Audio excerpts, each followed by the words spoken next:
The music. Come on. Fucking press play, man. Shh.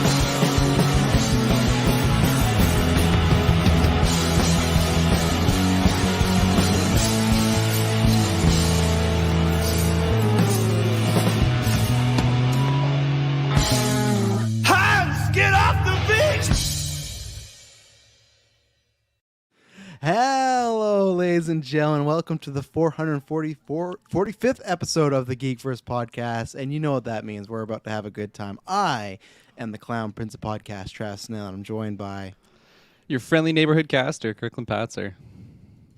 I am. You know what? I'm gonna just. I'm gonna go. I'm the awards Taylor Field. I thought I was gonna do like a mid change, but I'm gonna stick with it.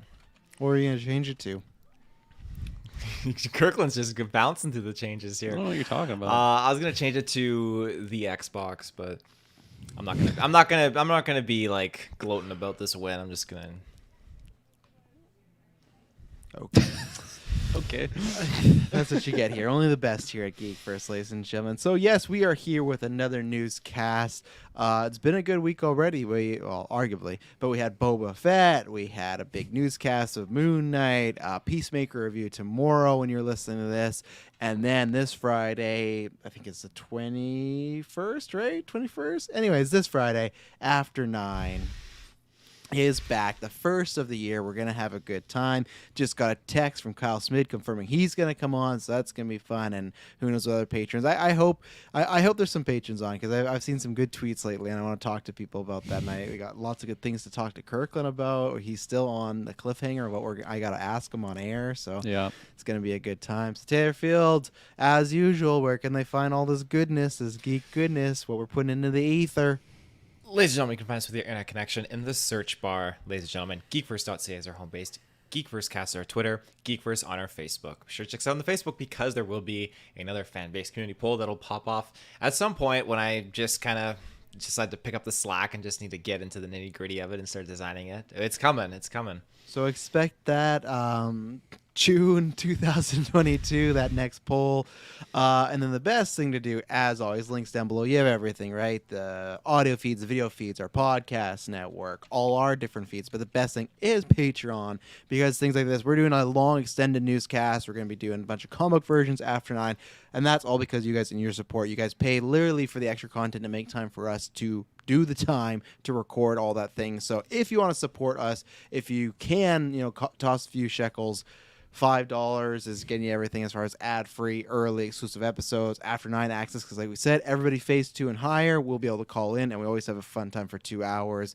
And please do that. We'd really appreciate it. It helps out a lot, helps out create more content, and you keep the machine going, ladies and gentlemen. You really do. So a big thank you to everyone on Patreon, because you guys are you're our favorite people. We love everyone that listens, and if you can't go, we understand, but Patreon, you guys give us a little extra, and you keep us going in these times where now we're back in the grind, we're casting, it's a little downtime right now, but come time March, we're just gonna be like Roadrunner, just fucking booking it. So I'm very excited. I'm excited for that. So I'm trying to think of anything else big to promote. February 4th, I think, is the date. It's the first February Friday, is the new level, the next Gauntlet event, the first Gauntlet event of 2022. You have Taylor Field versus Dilmas in Halo Infinite, and Kirkland Patzer myself in the much long-awaited, delayed sports title rematch. He is the defending champion for one last time. But I'm very excited. I got to put that out there, because I don't think I've officially put on the Facebook and the tweets, so I will get going doing that. So, ladies and gentlemen, the show, to give you a little bit of the rundown.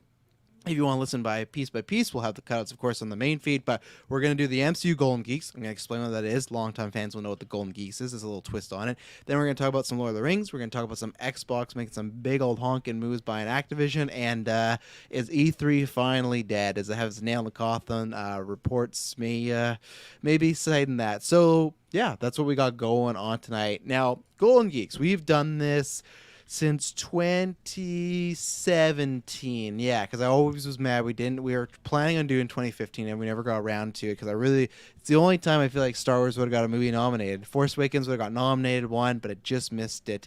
But we are still doing Golden Geeks. That's going to happen at the end of the month. I'm pretty sure Dylan's going to join for that. Jessica wants to join for that, so we'll see. That one is every movie overall we've seen, and we do the same thing. It's our Oscars, best actor, actress, but we kind of give love to the movies that aren't, maybe going to get loved by the Oscars. There's no Lighthouse nominee. There's no Best Picture Lighthouse nominee at the Oscars, but us, oh yeah, right here. So what we're doing this year, though, is because we kind of talked about it. There's so much MCU. There was like 8 projects this year. There's the movies, but now there's only the TV shows. We can't necessarily do a TV Golden Geeks. I hope one time in our life, if this thing takes off and we continue to grow, then maybe we'll be able to watch enough show to do a TV Golden Geeks. But we all don't watch the amount of the same stuff. But in the MCU, there's lots of stuff that I'd love to talk about and recognize. So we talked about it and pitched it, and there's excuse me, sorry. So there's this idea of, hey, what about an MCU Golden Geeks? And that's what we're going to be doing. So I'm going to list off the categories. And the good thing is we're going to start with Best Picture. The reason why we're going to start with Best Picture is because it's Best Overall Project, sorry.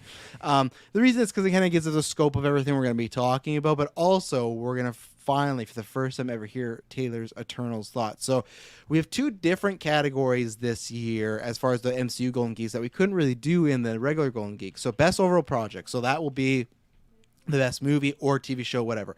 Best actor, actress, supporting actress, best scene, and here's some 2 new ones. Best new costume, and best debut, best villain, and most anticipated. Now, here's the thing, because we usually with the Golden Geeks, finally, last year we had to do 3 noms because there was barely any movies, but this year, the regular Golden Geeks are going back to 5 noms because we have so many movies to talk about.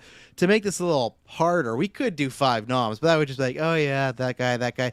We're making it 3, just like the other one, because there's less projects. We can only do 3, so there's a little bit of a debate. And how this goes on, I guess, because there's going to be 3 of us, it's going to be, I guess, like we'll see if there's a 2-1 advantage, and if there's a split 3-way, as it's worked the past few years, the next week the patrons will vote and decide who does that. And just like Golden Geeks last year, if you are phase 2 or higher, once we have our nominees, we're going to post on Patreon, and you get to vote, and that's going to create the winners. We will tell you what our winners are, our votes, but the patrons are going to pick the overall winners like we did Golden Geek. So we choose the nominees. We're the Academy, but you guys on patrons are the voters, phase 2. So another reason to go over Patreon and let your voice be heard. So always a pleasure to see my handsome Canadian boys. Thank you very much, Maddie. I don't know if you can say in this chat, but I hope we'll be seeing you Friday. I'm not sure if you're busy or not. Would love to talk to you and chat with you. So let's start Best Overall Project. So this, like I said, movie, TV show. So I'm going to open up the floor first to Taylor Field because I want to say, Taylor, how did you enjoy Internals? And if you did, are you... Internals? Did you say Internals? That's the sequel. You didn't get that one? How did you enjoy Eternals? It was the prequel. Eternal. And then after you tell us your thoughts on Eternals, do you think it's something you would be nominating? And now what do we have? We always say like our contenders and then the nominations, and I'll write them down. So Taylor Field, Eternals, finally. Everyone's been waiting. Yeah.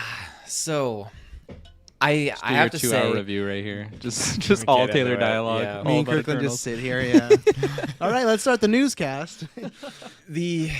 Going into this movie, it definitely, there was a pre-existing conflict in my mind, judging from the kind of the lashback that you guys had towards the movie. Lashback? The lashback. You give me shit for Internals and you're saying lashback? Lashback, yeah, the lashback. That's not real. That's not real. Yeah, it is. Lashback.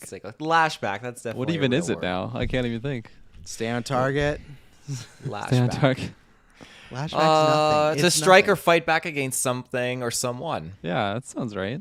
Yeah, but that's He lashed back at his attackers. Yeah, you lashed back at something. So you guys were lashing back at Eternals. That's a real term. You were lashing back at Eternals. I felt attacked when I watched Eternals. So yes, I was lashing back on that Just review. in the theaters, throwing fists at the screen. Come on, Icarus. But I just Icarus! I just thought that that kind of was like in the back of my mind going into this movie. And I think I was a little bit kind of more critical of certain things. I was kind of like honing in and just like certain moments that I heard through the grapevine. I was just kind of like nitpicking a little bit, and it really opened up actually a lot more flaws, I would say, to this movie. Kind of like, I understand they wrote the movie and the storyline to fit into the timeline of the MCU, and several questions I had that I thought were a little bit weird, and the stuff I was bringing up with Madison as we were watching it. It's just okay. Then they answered it, but at the end of the day, I feel like the Deviants didn't need to be in this movie. They didn't really play any part whatsoever. I thought, okay, maybe the Deviants are actually the good guys because they're trying to stop the Celestials from waking up and destroying all these innocent people. But really, no, they're still just bad things altogether. So it's just, I'm kind of conflicted at certain parts. But again, the movie had elements that I really did like. I liked some of the characters, some of the Eternals I liked. Some of the other ones I didn't really care for. I really like Kit Harington. You know, he was brief in this movie. I really did like him. He's in it for fucking 5 minutes. And that was all I needed. Harington. That's all I needed. Best 5 minutes of my life. And then we got just the Celestials themselves were just absolutely just gorgeous to behold. I really love Arishem. He was just super badass, and yeah, so I understand, and I'm willing. I would probably give it like a 6.5 out of 10. Oh god! And I give it the for pass. Taylor. I give it the pass because I know that sometimes these movies, when they're trying to introduce a lot at the beginning and introduce new characters, it's a little bit of a rocky, rough start. I feel like there's just too many characters though to kind of dish out in here, and yeah. But that being said, like I was super pissed when Galgamesh, I think it was his name, Galgamesh, the Fists guy, Iron Fist 2.0, he got killed. I was super pissed about that because I really liked him. But on the bright side, I am super happy that what was her name again? Makari. I love Makari. She was super badass and awesome in this movie, so I'm super happy. What do you think about the Joker? The Joker? Yeah. So the guy who was playing Druig, that's the guy who's rumored to be the Joker. Druig. I gotta remember who the fuck this guy is. Here we He go. was like Druig. the cult leader. Oh, he's Ethan Hawke. That's fine. Freaking, I got some comment on my Scream review. Ezra Miller look-alike. Ezra Miller Yeah. 2.0. Yeah. I won't bug you with the names. I got some comment on Scream review like, this guy doesn't even know the names. I hate when people don't do that. I never responded. What a fucking loser. And he's like, oh man, he messed up the guy's name. He says he's a big Scream fan. Oh my goodness. You got called out for that? Yeah. I also gotta say, simmer down, people. Simmer down. Man. Oh, that's an off-air conversation. The message I just got. After 9, hopefully. Yeah. Just but, invite him on the show. What was your favorite part of me and Kirkland's review? Of your guys' review? Yeah. Well, I haven't listened to it yet. Okay, I just wanted to test it. Oh, hurts my heart. Yeah, I gave it a 6 out of 10. I just passed it too. I watched it again this week because Emma hadn't seen it. I fell asleep, so I can't tell you. But yeah, I think the whole time I don't think I'm ever gonna watch it again. I really don't. Maybe we'll try that back half. I'll just watch like the Kingo cutouts because I hate that you don't like Kingo and his what's his Detel or what was his It's not that I didn't like it. It's just I didn't understand when I was watching this. I didn't understand why these characters had more attention than Kit Harington. And then even then, like it's not his movie. He's not Eternal. That Eternal himself? He was gone for the whole third act. Yeah, the most he took a pivotal stand. part. It was completely bonkers. So he took a stand. He didn't agree with them, but he didn't want to hurt his friends. It's noble. He was there at the end. I guess, but I mean, he's an Eternal, and they just wrote him off for the whole last act of the movie. He was not Eternal. nuts. He was limited time. Yeah, I don't even remember what I fucking gave it, like a 4, 3, something like that. I think you were a 4 or something. Definitely like that, a fail. So. I rated that. So Taylor, I'm going to open up the board to you. Would you be putting Eternals up as a contender? For best overall MCU project. Best overall? Every single project. Yeah. So I guess we should go down the list. There's Black Widow. Let's see if I can name it without looking at some. You're going to do the whole... Are you actually going to do the whole MCU right now? This year. 2021. Oh, okay. Yeah, what the fuck? Yeah. No, All 26 projects. Yeah. I know. 28, That's by the way. weird. 28. I think. I could be wrong. Could be 29. Okay, so we got WandaVision, and then we got Black Widow, we got Loki, we got Falcon Winter Soldier, we got What If, we got Spider-Man Far No Way Home, and we got Shang-Chi, we got Eternals, and then we got Hawkeye. I think that's it. Someone pull up the list and say if I'm right. I got 9. I feel like there was 10, though, so I feel like I'm missing something, which is not good. Excuse me. Maybe I'm thinking 10 Marvel stuff because of Venom, but I think I got it. So that's where. So would you be putting it up for a contender? Would you nominate it or try and get nominated? No, I definitely would not. Question. I didn't actually think about this until now. So when you said like Venom, is Venom No. and all that part of the MCU being like Venom, Well, Carnage, and all that? No. I just meant like I thought I was thinking 10 Marvel projects because of Okay. Venom, but no, just Marvel Studios. That's what I'm saying. Okay. What was the first one of this year? Was it Wanda? The WandaVision. Yeah, okay. WandaVision. I am. Boom, S-Bubs. S-Bubs, by the way, so I can shout it out in the links right now. Shout out your new Twitter feed that you started because I'm proud of our boy here. One day in 10 years from now, we're going to be making movies and this motherfucker's going to be scooping our movies. I can tell it already. We're on the fast track, but promote it there because S-Bubs is Maybe he doesn't want to to bring it up because it failed. Remember? He said he would delete this comment if it True. didn't work. Well, in the future, S-Bubs, we'll give you a free shout because S-Bubs, our favorite scooper, is starting his own little scooper account. absolutely. Just sharing scoops to start, but this man, he's going to be doing big things. So, anyway, so then Taylor, if you wouldn't do Eternals, what would you do? And S-Bubs was saying 9 was right, so there was 9 projects overall. So, what would you nominate as you think of what would be the best 3 of the year? Loki. Absolutely. And so this is just for the contenders. I would back that right now. Yes, I would back it too. Okay, we have Loki. So Kirkland Unanimous backing. Yeah, I'm gonna go unanimous. WandaVision. I would back Not it even, as well. not even fluffing that up. I'm getting full penetration. Oh, I'll fluff and I'll penetrate that. You'll fluff. Okay. Oh gosh. Okay, and then I will go with the obvious next one, Spider-Man: No Way Home. Oh, I'm doing Back. the whole Okay. 3-way there. So now that we've gone 4 out of the way, that means there's 5 left. So anyone feeling Black Widow? Like, yeah, I would. I know I'm not gonna get backed by at least Travis, but There's aspects of that I would give you the green light, but as the project itself, I don't know if I'd back it. okay. I agree. I feel like out of all the categories, in my opinion, best overall project is going to be the easiest one for us to figure out. 'Cause Yeah. I might be wrong, but I feel like the 3 that we already nominated might be the one. But Taylor, is there anyone that we haven't? So we took out Black Widow. Is there anyone left out of the ones that you would feel confident being like would stack up against these other 3 so far? Because right now we've That would stack up against them. I'm just Well, gonna say yeah. no, but like guilty pleasure, like I got nominations that I'd put out.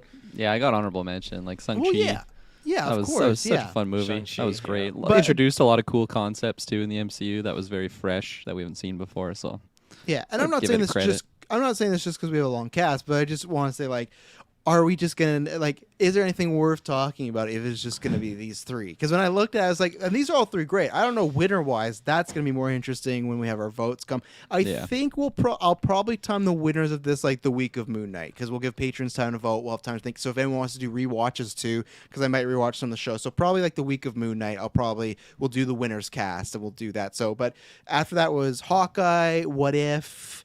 Falcon Winter Soldier, any of those jumping out as something you would try to like have an argument towards or anything like that?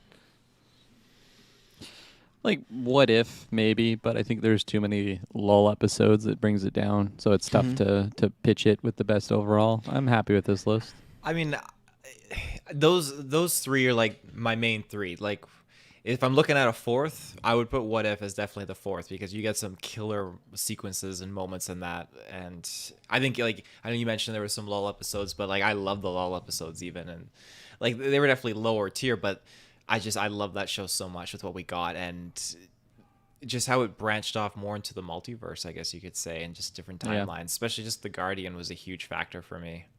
I was gonna say, Kirkland, what would have been your 4th then? So we've pretty much decided. It sounds like unanimously already is Loki, WandaVision, No Way Home. That's our 3 as far as the best overall projects. If there was Yeah. a 4th, what do you think yours would have been? Taylor's was What If. Honestly, probably Black Widow. I really, really, really like that movie. It again, Yelena is a major point of factor there. But also ScarJo was so fantastic in that movie. But it does have its problems. So I think it's just like I'm listening to my heart there, not my brain. If I was listening to my brain, my 4th would be Shang-Chi. I'd say. I again really love that movie. It's lots of fun, and I love Simu. I hope I'm saying his name right. He's Simu just Lee, yeah. yeah, he's so good at that role, and just the whole story behind it. Like back in 2018 when he did that tweet, like, "Come on, Marvel, let's get this going." And then you know where he is now, it warms my little heart. So fellow Canadian boy too. So shout out to him. Yeah, my fourth is tough. It's like I have to actually look at my letterbox. I have my second phone right now, so I don't have my account on there. I have to look and see what I have ranked higher. It's either Hawkeye or Falcon because I feel like Hawkeye definitely started stronger than Falcon, but I have better memories of Falcon ending. I know that some people don't really like the finale, but I thought it was a good ending towards it. There's just other things that I love, like John Walker as a character is like a very interesting antagonist, and that was really fun. And Carl Lumbly was fantastic in that show, like everything to do with the Captain America of the past. But then Hawkeye loved Kate and Clint, so I Yeah. have to go. I have to look at my letterbox. I don't even know. And I think for our winners, what we're gonna do is before Moon Knight happens too, we'll do the winners, and then also all of us will release our personal MC rankings right before we get a new project with Moon Knight. So maybe I'll return back to that because that's a very Hawkeye and Falcon are very close. I might give the edge to Hawkeye too, just because Renner was great and Steinfeld was great. But okay, so this is what we have for best overall project: Loki, WandaVision, and No Way Home. So interesting. We got the TV right now outnumbering the movies. So we'll have to see what happens. So what do you guys want to go to next? Kirkland Paxter, you pick. Where you want to go? Let's get crazy and go. No, let's not get crazy. Let's go best actor.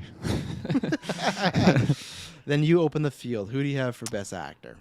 I'm gonna go with Tom Hiddleston as Mr. Loki. Backing Loki. it. I'll back it. Is it even Odin's son? Not even. It's Lofinson or something. Loki Laufeyson, or what is it? Laufey? I don't know. Yeah, Laufey's son. Son of a Odin's son of a Laufey whatever the son. hell. He does say he's son of Odin, right? So Yeah. it's one of those where it kind of counts. So okay, yeah, I would back at that. So that's a clean sweep. Taylor Field, Oh man. Laufey's son. Thank you, yes, Bubs. I would. That's probably more. I've been toying with not toying, stuck between like the whole best like supporting and best actor kind of thing. But I Every think year. I know. I think these two have to go into the best supporting. But I will throw Paul Bettany from WandaVision. I'll back it. He's great in that. Yeah. No, absolutely fantastic. I was worried there wasn't a back. Would he be like There a was a big supporting pause. actor if there was a like No. the like? No, I'm saying would he be No. a supporting actor if Wanda was a male? Like and like that's the lead of the show. Is that how that would work? No, I honestly Not would even, eh? No, I would say like obviously I don't think they're gonna be here, but I would say like both Falcon or Winter Soldier would both be leads because they're leading the show, right? So I think it's a dual hander. I think you can have two, like Once Upon a Time Hollywood. I'm pretty sure. Well, I can't Yeah, remember if we I gave guess them you're two right. leads or not. So like you could, to me, leads is definitive by screen time, and I feel like obviously Paul Bettany and WandaVision or Wanda have the same amount of screen time or very like similar, right? Where something like I don't know, I'm sure maybe Taylor was thinking about one of the Spider-Men or something like that.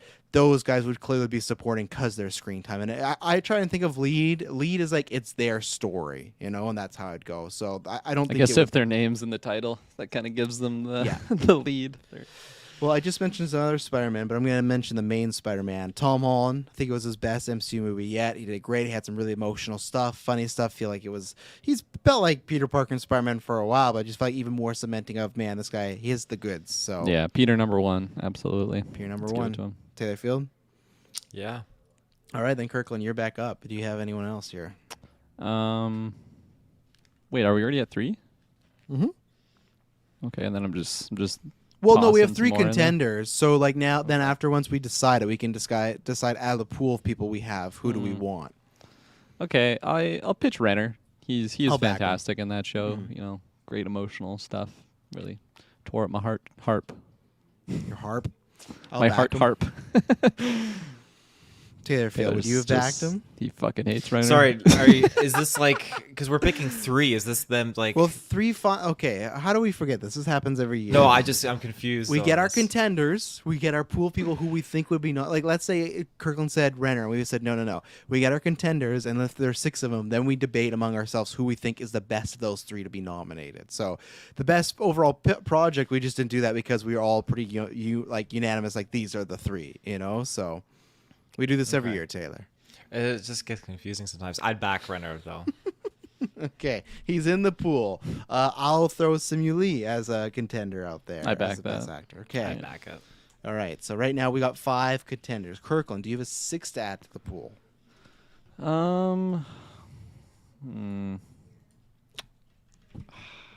I mean, Anthony Mackie was really, really good. Mm-hmm.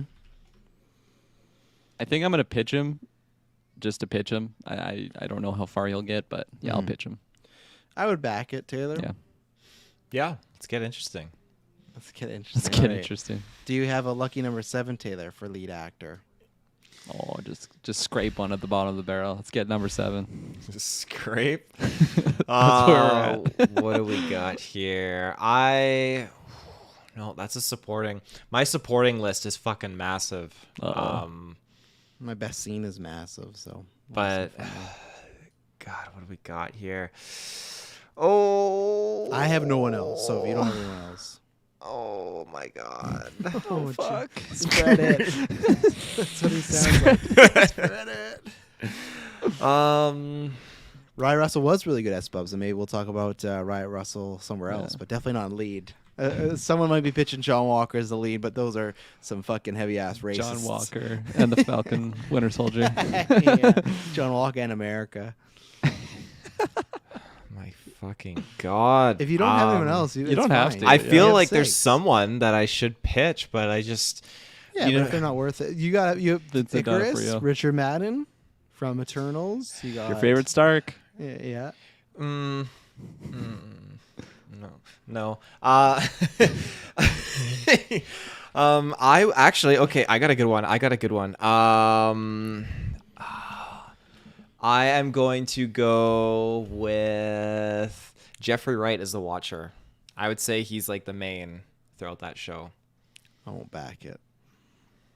I saw agree you that he's the nodding, main. Kirkland. I agree with that he's the main. I'm not gonna back it. Oh fuck! He tricked me. And That's what I'm gonna do. brings up a Trickster. he brings up a good point. Would Strange Supreme count in his own episode at least? Because if yes, then Benedict Cumberbatch.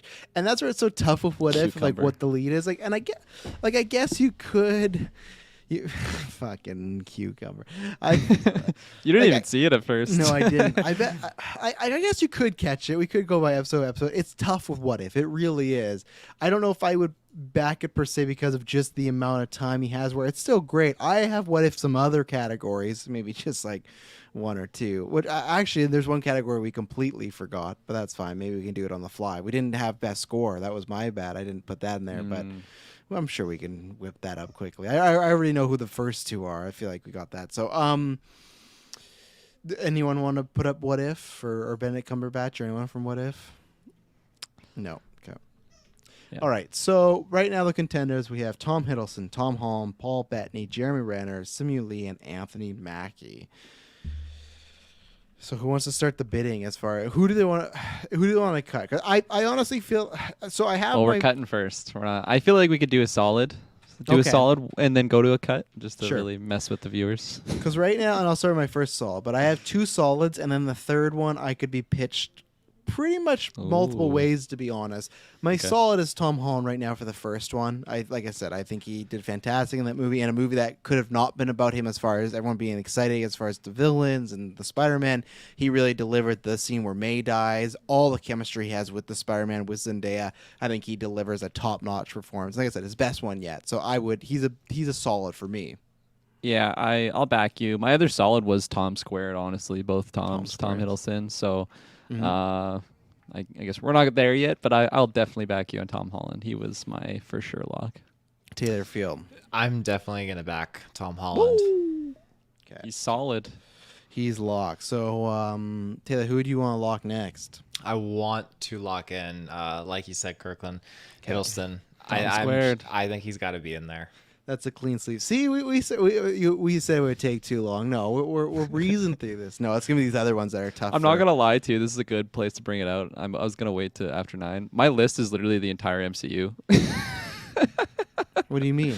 My You went through rankings everything. list that I did the entire MCU rankings on all these categories. I didn't know we were just doing 2021, but it makes it more fun this way. Oh, Yeah, that's why I was like, you're just gonna list them all off right now? I've been crafting this list for like months. It's all good. It's not Well, going maybe- anywhere. One day maybe we'll the- rank it. Well, I just said in March we're gonna rank the MCU. So there you go. There you go. It's not all for nothing. So Taylor, I want to hear who your third is, because these ones I could go multiple ways on. I feel like I know who you're gonna be your third because of who you pitched. But right now we have Anthony Mackie, Simu Lee, Jeremy Renner, and Paul Bettany.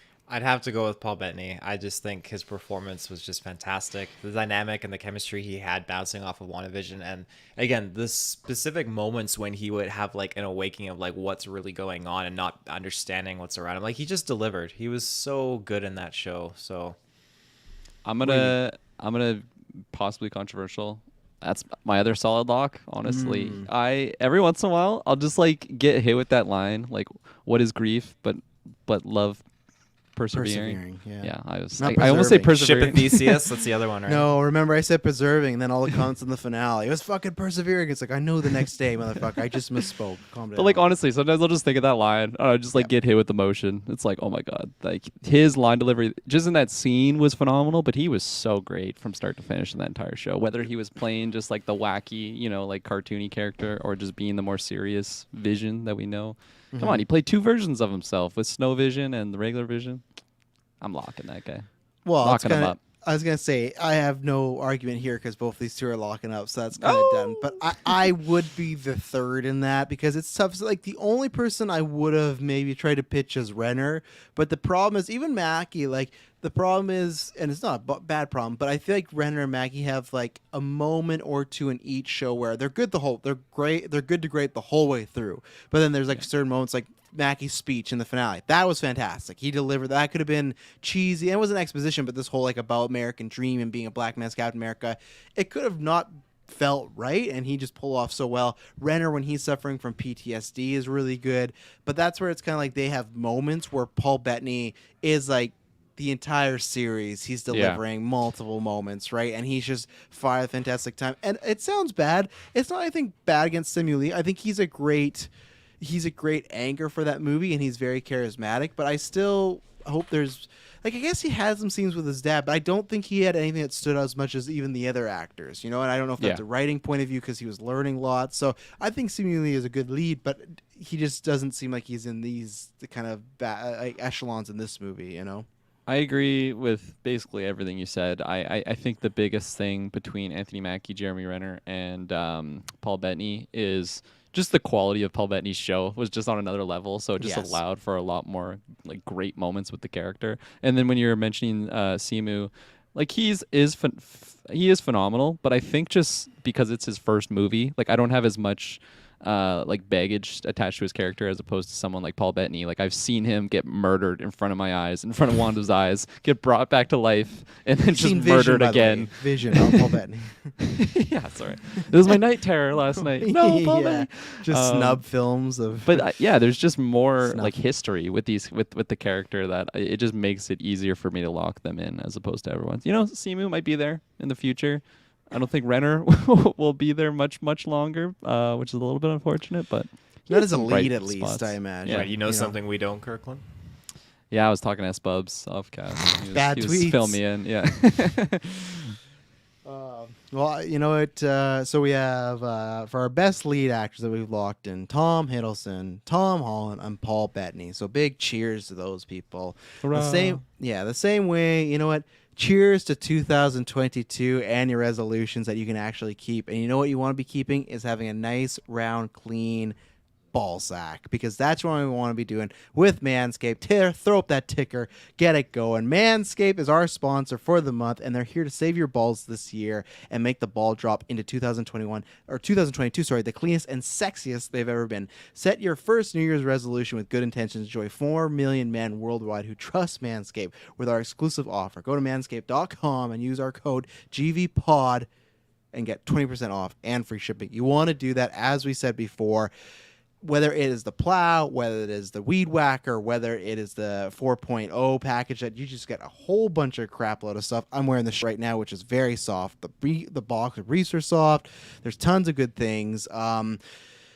Again, spring, summer is coming up. You're going to be getting in the pool. You're going to eventually be jogging, and you don't want a big old bush while you're jogging. That's going to get sweaty, because right now, I guarantee you, even though some gyms might be closed around the world, they're opening back up. You want to be hitting the gym, and you got enough sweat going on other places. You don't need it down there. You don't want to be the stinky ass guy. You know what's gonna help you, the stinky ass guy, is using things like what, Taylor? What could they use? After a fresh workout, maybe they don't have time to shower, but what could they throw on the cash and prizes to maybe help We them? got some of that, the Reviver. Yeah. It's just absolutely glorious. I put that on probably on the double daily, just because it just The makes me double feel, daily. The double daily just makes me feel so powerful. I can just stroll in, and I mean, you can put it on, not even wear pants. It's how confident it makes you feel. So Don't wear do it. that at wear the gym. pants. Don't do that. Protection. Manscaped does not support doing that at the gym. So No, that's my advice, Disclaimer. not Manscaped's.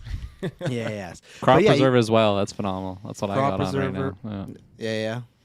Dude, Absolutely. yeah, eyebrow See raise this? and See all. this smooth face? I was doing some manscaping just before cows. I gotta get ready. I gotta be slick. I can't be weighed down by my Put my the crop bush. preserver up on the Just old chin everywhere. there. No, Gotta preserve I the can't whole thing. show where the crop preserver is. This is an explicit cast, but I don't want to get just canceled or something for showing my junk on here. But Yeah, but we can't. maybe after show that. 9, join Yeah. that. Maybe we'll see what Hey happens. everyone, and we lose all our patrons. But what you can see is that code down below, GVPOD 10 or not 101, GVPOD, and the best thing is always it's just that shaver. I constantly just. It's just such a enjoyable experience. Before it used to felt like, okay, especially the one I had to plug it in the wall. It's this big hunky thing. Anytime I look forward to it, and the light, I'm telling you, if you guys have not heard us before, the light to me is a game changer. I wish everything I had on my body, I wish my toothbrush, I wish I had a light on everything, but I have a light on the lawnmower, so you want to be using that. Weed whacker is great. All these good things. So Manscaped, GV Pod. Kick the discomfort and poor hygiene to curb this year. The best tools for the job, whether your resolution is to work out more, like we were talking about, or travel to new places, use our code. And go do that. And not also do you get great products, not also get free shipping, not also do you get money off. You still help support the podcast. So we're going to take our first ad break after this, and we'll be right back with, I'm going to say it, Best Actress. So we'll be right back. And we're back. So Taylor Field, I'm going to let you start the bidding. Who do you have in the Best Actress category? I'm just gonna, going into this, I feel like I've been able to already view who the 3 are, but I'm hoping I can get this person into those 3, because I really want Sophia DiMartino, Sylvie, to be just thrown in there as the the Loki variant. I want her to sneak in there. She was fantastic. She just brought the game in this Loki show. So, yeah. She brought the game. I'm down to put her as a contender right now, Kirkland Patzer. I had her as supporting. Is she the lead in that? She was in the first She's episode. the female lead. Okay. Rolls his eyes. And technically the show's called Loki, and she is a Loki, Trying to think of who else I could have. I'll softly put her in there. I'll lay her in the basket with the other eggs. I'll put her in hard. Is what Oh, I'll you'll do. put her in hard. Okay. Yeah. All right. I'm going to throw it out there. Oh, it's yeah. probably the most obvious one, everything like that. But Elizabeth Olsen, to me, who has been deemed the queen of the MCU now. There was a before WandaVision, there was an after, and we're just all living in Elizabeth Olsen's MCU world. And I honestly, I don't know, this might spoil my vote but the good thing is, it might spoil my vote, but all the patrons get to vote. So just because you know who I might be voting for, we don't know who they're voting for. I could honestly make a big argument that she has the best performance in the MCU, the whole franchise. Dun, dun, dun. Now, of course, multiple episodes, multiple hours, but still, you could put an actor or actress in there and they could shit the bed, right, and not deliver with that. The fact that she was so flawless, and again, not only is it just the memes and everything, but she made everyone a huge fan of her. She made everyone fall in love with her. She just had a je ne sais quoi. She just brought her A game. It's something very special, and it's something that I hope we get to see more of, whether it's Doctor Strange, and I hope a solo project down the line, whether that's more TV shows or a movie. That's my only thing with her and Strange that I'm very excited, but I want more projects of just her, and I think she's earned it. So for me, an easy nomination, because like I said, it is one of the best comic book performances of all time, easily for me. So I agree with everything you said, and I'm backing you. Backing it. Okay. I gotta back it. It's just I was watching flashback sequences of just like her moments throughout WandaVision, and just like I just love when she's like twirling her hand around and doing her like magic. It's just so cool. And just when she has those moments where she snaps out of her makeshift reality into the real deal, and she's triggered, it just is terrifying. Like all the hairs are up on your neck and the bones are just crumbling in your body. So Red eye triggered, Yeah. She's after Kathy Kennedy. So now Kirkland Patzer, you're up to bat here.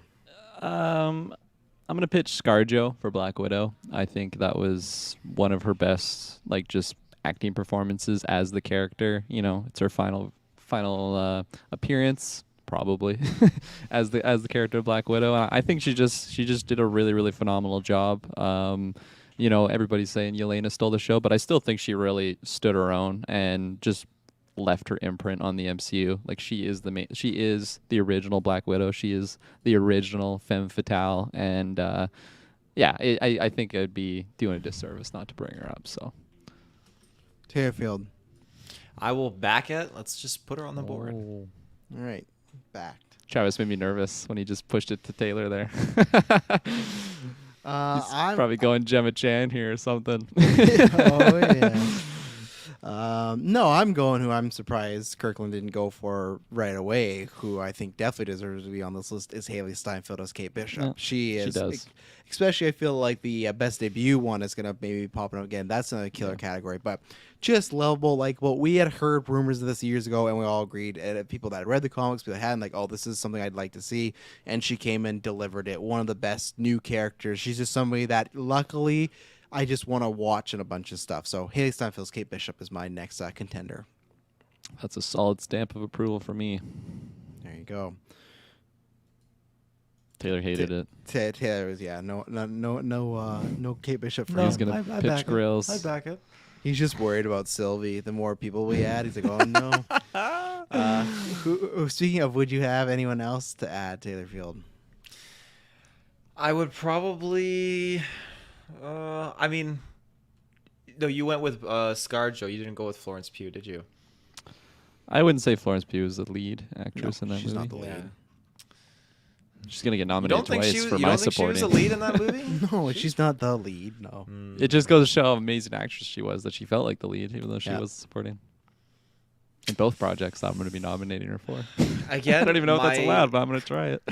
My supporting actress list is much more like longer, but well, actually, Just pull some from there. Make her. are make her all lead. the Eternal characters leads then? Everyone that was an Eternal? Because I feel like that's not technically true. Here to clarify something for you, I didn't put too much effort into that thought because I have none of them on my lists. So I didn't even cross that bridge. So maybe Kirkland did, but I certainly did not. So Gemma Chan crossed my mind because I did really like her in that movie, but I'll back it. There we go. I'm not. No, I'm not watching it. yeah, I'm not backing that. I got no one then I can toss in there. Or Kirkland. Nope. I think I'm happy with that.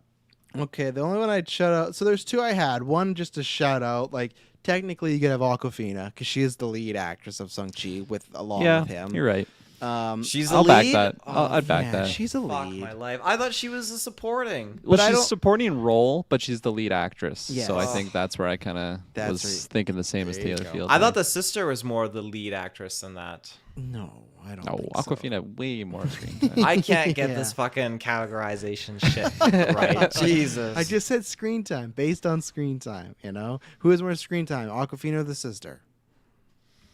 Always looking it up. God, you don't even It's need to look that up. Awkwafina. Come on, yeah. But I it's still, Awkwafina. I wouldn't really nominate her, to be honest. I'm fine with not. So I don't know if Kirkland really wants to throw it up and I'll back back her. it. It's up to Taylor. Yeah, let's get her. Why not? She might get cut. And then for me, who my last actual nomination was Zendaya as MJ. Oh, fuck. that's See, it. I'm like Taylor. I keep thinking that okay, How's like she supporting, supporting? She's the lead supporting actress. role. It's this She's gender categorization. But okay, yeah, I'll back that 100%. I'd back I've it. loved her since the inception of her character. So She's in there. Yeah, and then I'm somebody that was very iffy on it, but I've come to love her, and I think, again, her best one yet. So Michelle. right now for contenders, we have Elizabeth Olsen, Sylvie, I can't remember the actress's name, Haley Steinfeld, Zendaya, and Awkwafina. So I feel like let's just lock in Olsen right now, right? There's no argument against her not being locked in. That's a gold star right there. Lock her up. She's locked up. So Taylor, That's another video I've seen. Taylor sound like he's back in 2016 or something. Someone can take S-Bubs, take that clip and take a Trump click and just have like lock her up. So who do you want next? Taylor, you do it. I know Sophia what you're gonna say. DiMartino. Yeah, I want back Sylvie you. in there. I'll back you. Travis, what do you think? Sway me away if you don't want her on there. It's not so much a way. I just need to know who number 2 is because I've done this before. So here's my thing. Last year I got fucked because somehow, and I'm gonna be really relentless in the big Golden Geeks because I led in maybe Taylor, but I led in Chris Pratt's voice performance as a contender in whatever for supporting, and then he got in, and I don't think he won, but still the fact that he was in there, I was fighting my life for him, and then I didn't even vote for him. Yeah, I was pretty disgusted he was in there. So for this year coming up, if I don't feel like this was different because we have smaller movies or smaller categories or people, if I feel like I don't want to vote for them all, I'm not gonna. So that's why I'm being a bit coy here.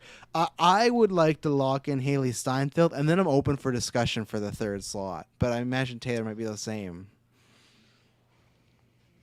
I mean,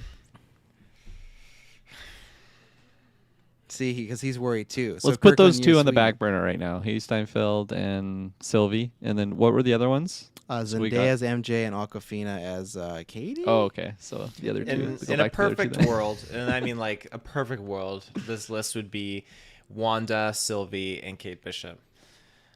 But we're not in a perfect That's probably. world. I think we might be. I hope so. Kirkland, what is your perfect world? I don't know if we're all lining up here. So what's your perfect world? I mean, my perfect world is Florence Pew, Zendaya. Florence Pew's not on this list, but Zendaya.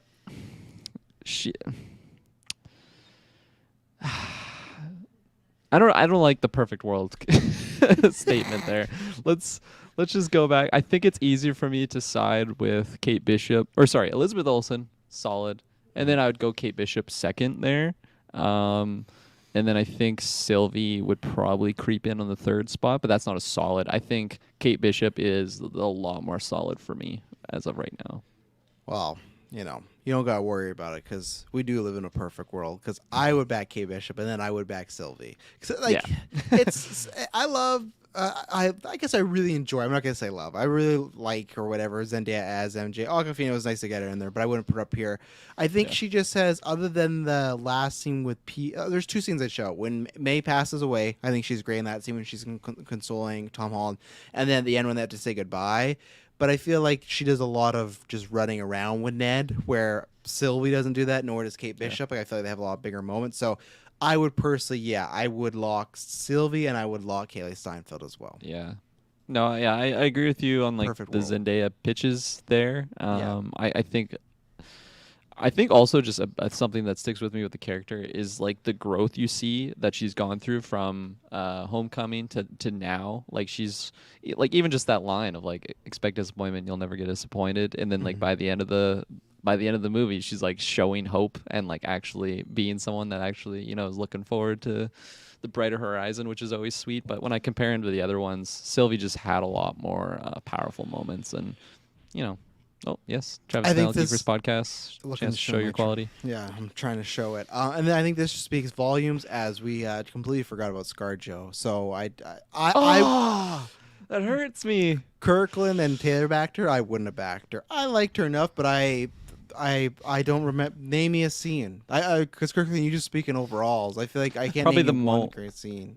Probably the moments with Florence Pugh of just talking about Florence their Pugh. struggles as That's Florence Pew, and you know it. She carries her, That's kind of Fuck, shocking you're right. because Kirkland, You're you right. put I on hate this whole good speech about ScarJo, just great last performance. And It's a totally legacy. forgot about it it. is a legacy thing. Yeah, it's a legacy. She's pick. on my second monitor too. Black Yeah. Widow's right here. God damn it. If we had 5 picks, yeah, sure, I'd give her the thank you note. Yeah. But we only have 3, so we got to be brutal. So No, yeah.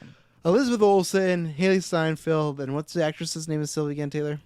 Her name is Sophia Di Martino. Okay, I'll look out for after. So that's the 3 right there. So Mersborough again. So in every project so far, we've had 2 TV and 1 movie. We'll have to see if that splinters, and I think that might be happening right now with Best Supporting Actor. So I'm gonna go first because, again, I agree. There's maybe another man in the movie named Mr. Defoe who stole it, but if you would have told me that maybe who I could make an argument for stealing it, who could have been my favorite part of No Way Home was Andrew Garfield, I would have thought, no way. It's going to be for sure Defoe. It's going to be for sure Toby, maybe even Doc Ock. I really like Andrew, but he was always ranked 3rd for my Spider-Man.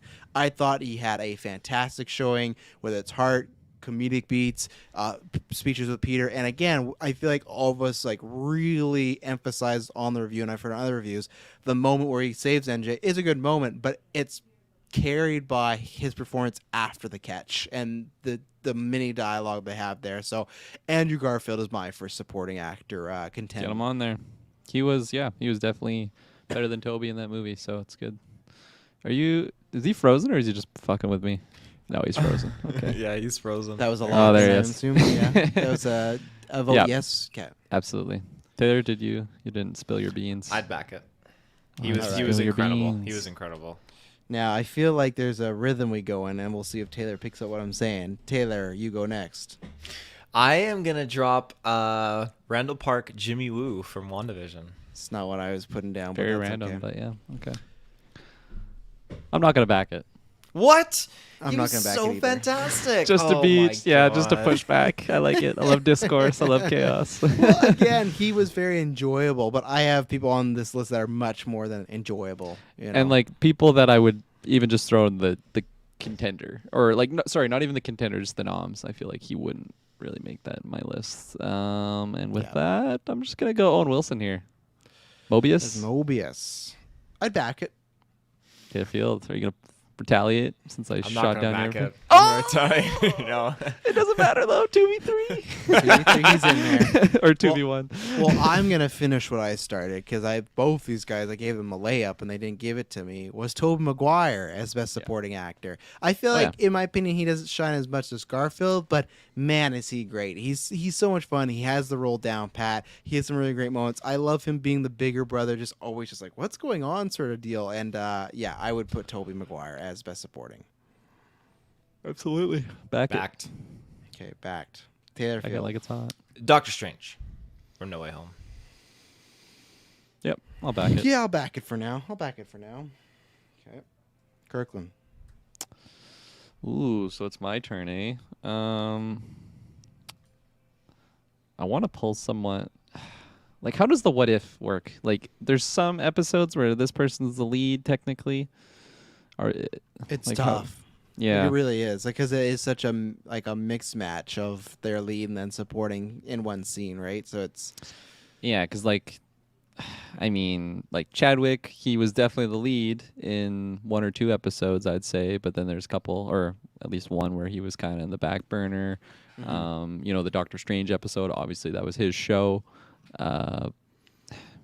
that's why I honestly don't have many of the what if people, because I Yeah, couldn't it's classify kinda messy. them anywhere, you know. It's a little messy there. Yeah, okay. I'll go. Oh, no. And we already... Oh, no, he's a main, we decided. Oh, no, I'm struggling. Okay, let's go David Harbour as the Red Guardian. I'd back it. Okay, he's in there. That's He's the main definitely. lead, isn't He he? doesn't have to say anything. Travis wasn't backing that though. You could just tell. Would he be the main lead? Because he's the first male in that movie? I was good Don't for understand how this works. I was good for like 50 minutes, and then what happened? Like, he's the first male, like, technically in the movie. So is he Was- the lead male? Was Taylor trying David to say Harbour? he's lead?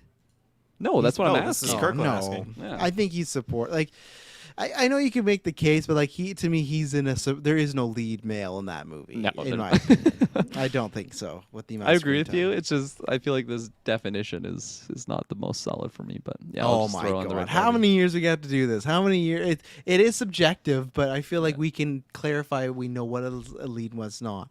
I'm gonna throw out Daniel Brew as Baron Zemo. I thought he had a Oh, fuck fantastic yeah. return. He got to show many different shades. Oh yeah, It's definitely he got to backing be for me. scary. He got to be heartfelt in the way that he lost his family, but also the comedic side, whether it was a trick or not. So okay, he's backed. So there we go. He's right. Or what does he say?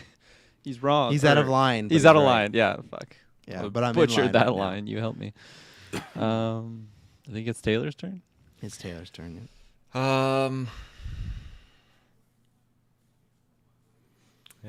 You guys have already pretty much covered the others on my list. That Randall Park Alright. one, I just thought I was knocking out of the park with that, but no pun intended. Heyo. I don't know if this because I know where Taylor is on this, so I feel like this is my Randall Park pick. I would throw out Kingo with Yeah, I Kumail knew you were gonna say Nanjiani, but it's all up to Kirkland because I don't think Taylor's gonna shoot him down. So If you remember the review, I wasn't even that high on him, so yeah, I'm not gonna back you there. He made me tried. laugh a few times, but I tried. Well, Kirkland, you got anyone else to shout out? Taylor Field, Geekers Podcast, chance to show us So- true quality. Best supporting just means like is that based on like screen time, or can I just shout Blade out here and now? Oh, Blade, he's definitely not best supporting. No. Yeah, for Star Eternals. Fox. Star Fox. Yeah, Pip the Troll. Kirkland, you got any actual contenders? Not fucking. I feel like I'm forgetting someone that I'm gonna regret, but I don't know. I don't even want to touch Eternals, so yeah, let's get out of here. Okay, so we have Andrew Garfield, Benedict Cumberbatch, Tobey Maguire, Daniel Bruce, Baron Zemo, Dave Harbour as Red Guardian, Owen Wilson as Mobius. This is a tough one. I will say, like, maybe one's nostalgic, but I will say that I personally have like two that I think I'm pretty locked on, and then the third I'm all over the map. But Can I pitch the first lock of Yes. this? Andrew Garfield. 100%, he Back. has to be locked. Yeah, He has back to it. Back Back it up. Okay. So Andrew Garfield locked. I took the easy one. Okay, you did. So my other pitch for who other person I have locked, and this is where I could be wrong, could be nostalgia, but it is Toby because I think Toby delivered. Again, I think people, there's so much Willem Dafoe and Garfield, but Toby, he just needed exactly what I needed to be with a few different shades, and I thought he came to play in an MCU style way. So that's my pitch for another locking. I want to wait until I want to put him on the back burner right now. I Taylor, back it do you right now. disagree? Oh, you backed it right away. Okay. Just put on record that My- Kirkland did not lock Tobey Maguire. The My- guy my- always says he my takes Spider-Man argument 4 over there- Amazing Spider-Man 3. He did not lock Tobey. Well, my argument there is Toby was the worst Spider-Man in that movie, and that's not saying he was bad. It's just out of the three, he was the lesser I of don't the think there were three. any the bad best. Spider-Man. So in that then- movie. Yeah, I don't know about that. I think this is the way. This is probably the best thing to do about the podcast, is to kick him right out. So, oh no, he's trying to come back.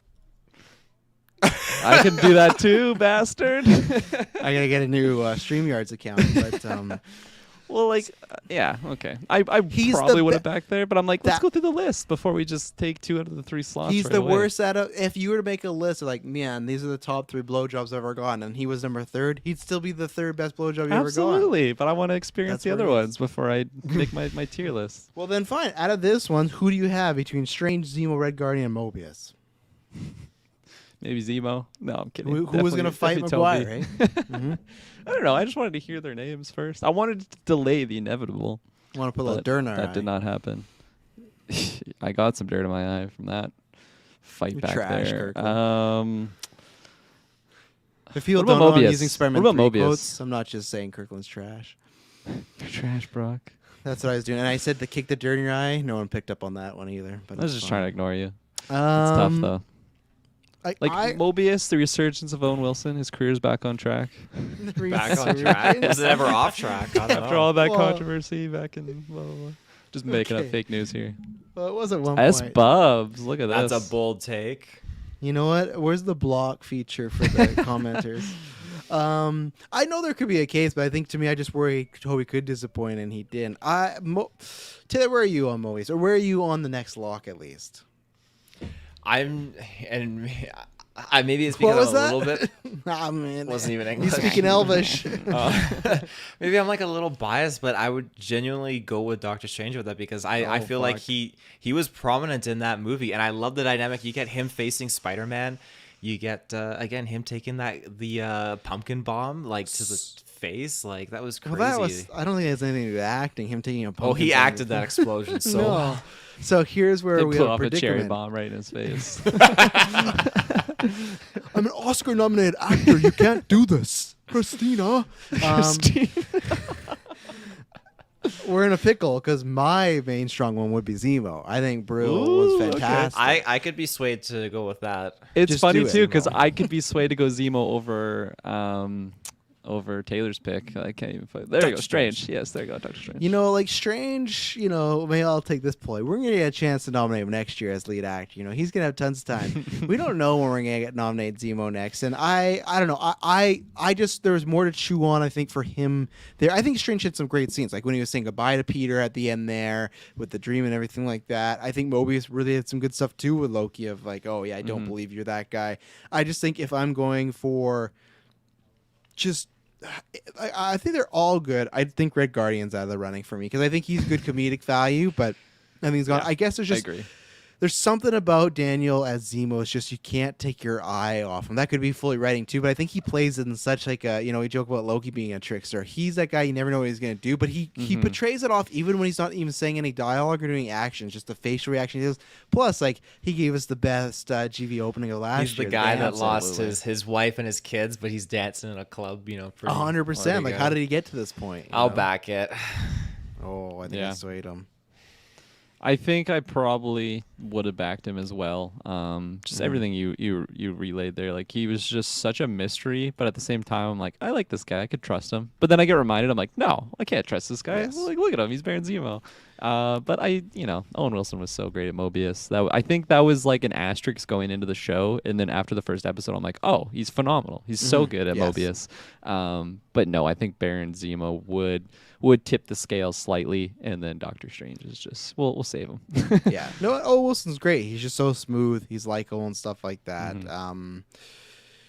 Yeah, so Baron Zemo, let's just hope MCU. I really hope it's not another 5 years till we see him, because last time we'd seen him was 2016, and then it was 2021. I hope this Wow. guy is back like a lot sooner. I hope Thunderbolts is announced very quickly, and he is a part of it. So let's take our second ad break, and then we're going to finish off some of our acting categories. So we'll be right back. And we're back. So Taylor, Phil, you're the one that said you just had a plethora of ladies for this. So I want you to start off. Who do you have for Best Supporting Actress? I got a few ones I'm stoked to pop out here, but Well, I'm one's gonna fine. start. I'm gonna start with Rachel Weisz as Molina from Black Widow. Yeah, sure. For now. Yeah. Yeah. Oof, yeah, that was for rough. So now I'll give Yeah. it. I'll allow it. I'll allow it because she was so great in The Mummy. We're really nominating her for the Mummy. So Yeah. very cool. I guess that's my turn, eh? Elena Balova. Of course, that's Yeah. It's And then I'm a- also gonna nominate Elena in Hawkeye. just double. I guess you could technically do that, but I'll say Black Widow, Elena. I have Yeah, I no, got her in absolutely. some other Hawkeye categories, but yeah, Elena. It's foregone conclusion. Like Thanos says, it's inevitable. It's fun. Yeah, no, 100% because of the Black Widow stuff. But I feel like if we didn't get Black Widow, we just had the Hawkeye one, I still would have been pushing hard to get her because she was just so phenomenal. But no, the Black Widow version is just, all that emotional moments, the American Pie scene with the Red Guardian. Oh, it just tears at the heartstrings. It's so good. That's not what I think of when you say American Pie. So I was like, what the fuck is he talking The about? flute, yeah. Yeah, I was thinking of the actual Band pie. camp. So here's something rare. I don't know. I don't really feel that confident. You guys have already kind of shut out people I've thought about, and then there was one I did accidentally have Sylvie in here, but then when I thought about it, I'm like, no, she's a lead. It makes sense. Jolie as Thena. Like, I know Thena doesn't have much to do, but I think she has, like, the scenes she's in are good with the PTSD and the brain stricken and getting very lost and everything like that. That's like a contender for me, but I don't know how you guys feel about it. Taterfield. Honestly, I didn't understand what the fuck this PTSD was all about in that movie. I don't know where They explained it came her from. memories were crap. They get rebooted every time, right? They get sent to a new planet to destroy it. Something went wrong with the reboot process. So that's why she's all fucked up. So it's Tell pretty me much- the Celestial has problems with reboot processes. I don't know about that. Well, we do. So My Yeah, but we're not defense there. Celestials. Yeah, everyone My- has problems. My defense there is that it was actually like a really like almost tied to a real world like illness too, which is like dementia, which was like, oh wow, I'm very surprised that they're tackling this, and I think that was a more positive thing from the movie. I'm not backing it though. I didn't like her. Taylor Field. That's gonna be a no from me. Okay. Who you got next? I am going to populate, nominate, if that's more appropriate, Kat Dennings, Darcy Lewis from WandaVision. She was absolutely fantastic in that show. The breaker of Spanx. I'll back it. Why not? Get her in there for Taylor. Oh yeah. Kat Dennings. All right. Kirkland. What was the female that's related to That's not a Peggy good Carter in Hawkeye? Sharon Carter. Fuck, not Hawkeye. Yeah, Falcon Winter Emily Soldier. Van Hawkeye. She was fun. Maybe a soft pitch there. Why is she fun? What was her was position? fun. She was the quartermaster, or what was her? The The- power broker. The power broker. There you go. The Yeah. quarter. No, we forgot to shout in supporting actress was Jack from Hawkeye. I would have liked to give him some love, but you know.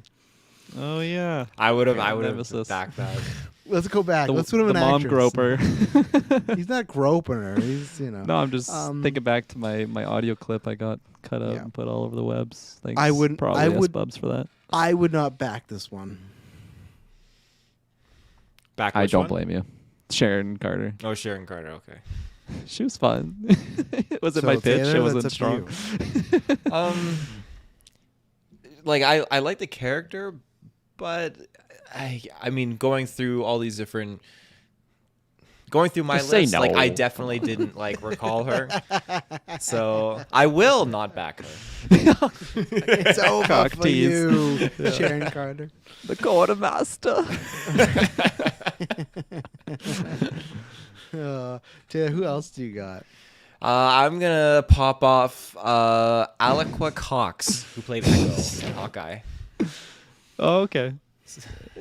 I went I'll back, back and it. forth on this. I'll back it. Well, it's backed, so I don't gotta make my speech. I'll save that for later. Kirkland Patzer. What about Shang-Chi's sister? Forget her name. I liked her, but I didn't feel like there was enough there, so Yeah. I can't give it a back. You're probably right. Taylor forgets who she is. Taylor's looking up right now. Yeah. It's like, isn't it like Mrs. Chi? Zhu Zilang. Okay, I she- butchered Susie that. Lang. That was not her credited name. Susie Lang as Mrs. Chi. Zhilang.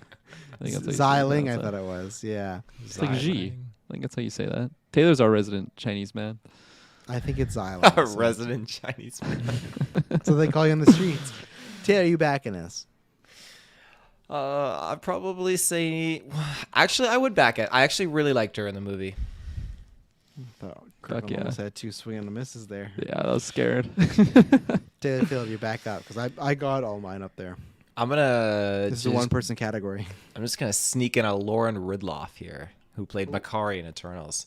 She was the super speedy one doing the sign language. I absolutely love her character in this movie. She was a highlight for me. I really like her character too, but much like everyone else in Eternals, there's just not enough time with her for me to really want to know. It's pronounced Jai Ling. Is that it? Not G. That's not a G there, Kirkland. So there you go. But That's like G. you were I would close. say. You were J is closer than I silent. was. Isn't it like Eling? Eling? I'm I just don't gonna watch think so. Shang-Chi and we'll report back because we're dumb. I will not back that one. Taylor. Oh,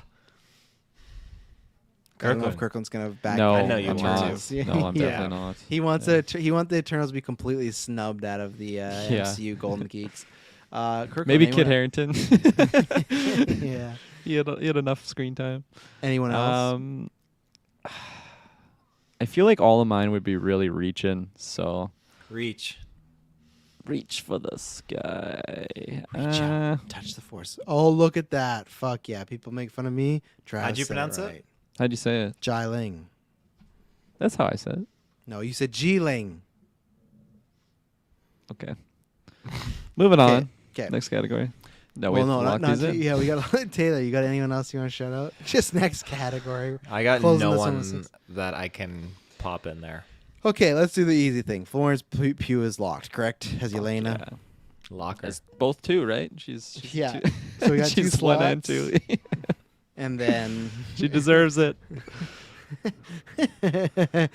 and put someone that Taylor doesn't have, and then he's really unhappy. You can cut Rachel Wise, I'd say. I'm not ready to cut her yet. I am. Whoa. Get her off. Whoa. Get her off.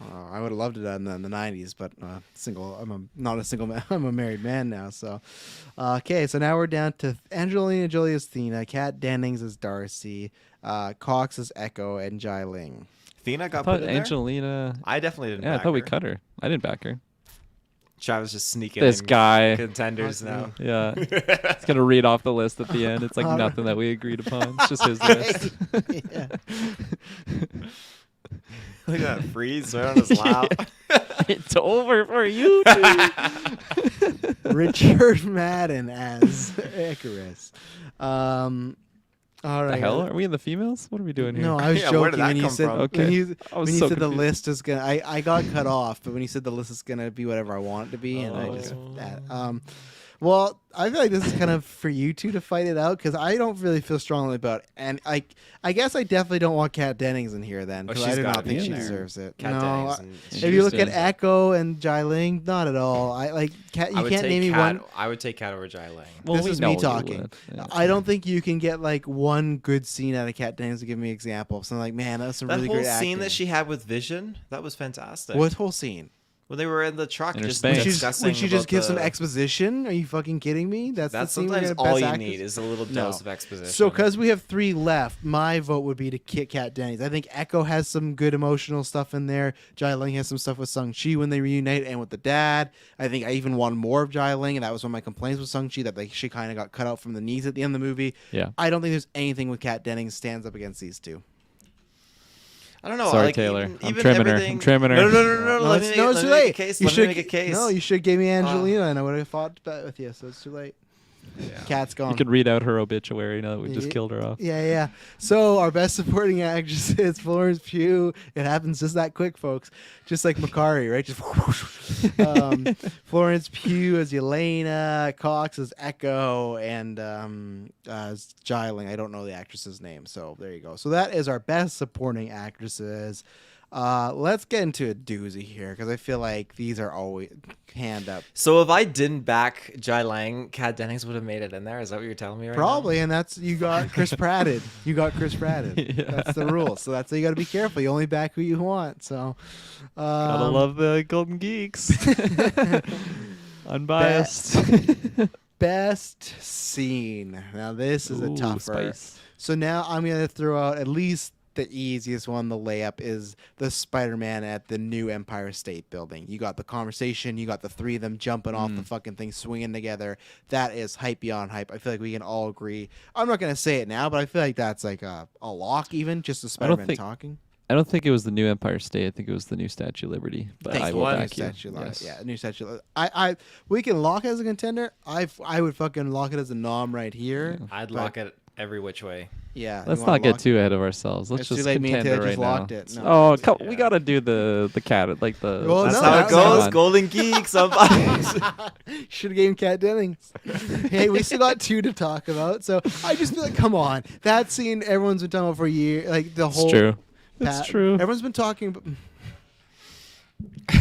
Keep going. He froze. I know. Oh. He like paused fucking before he froze Christ. because he knew it was gonna. Fucking Christ. Guys, everyone's been talking about that scene the whole year. You know. Yeah. I got another scene that I can toss in there.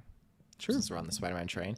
I think Kat Dennings. that hallway that hallway scene when Holland is punching Defoe and Defoe's Oh my like God, like dude. like he just breaks into like laughing at him as he's just being Oh nailed my on gosh. at just the fights that throws him through the floor like Okay.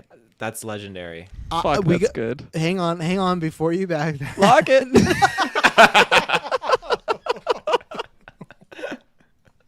Before you back that, we've done this before. This is called the Infinity War rule, and it's not a rule. But what happened was, I remember when Infinity War came out, and we had like 16 scenes from that movie, and like, well, we should just pick one. And I feel like, in my opinion, before we start nominating a bunch of No Way Home scenes, because even S. Bub says that as far as swinging together, talking scene, Andrew catches MJ.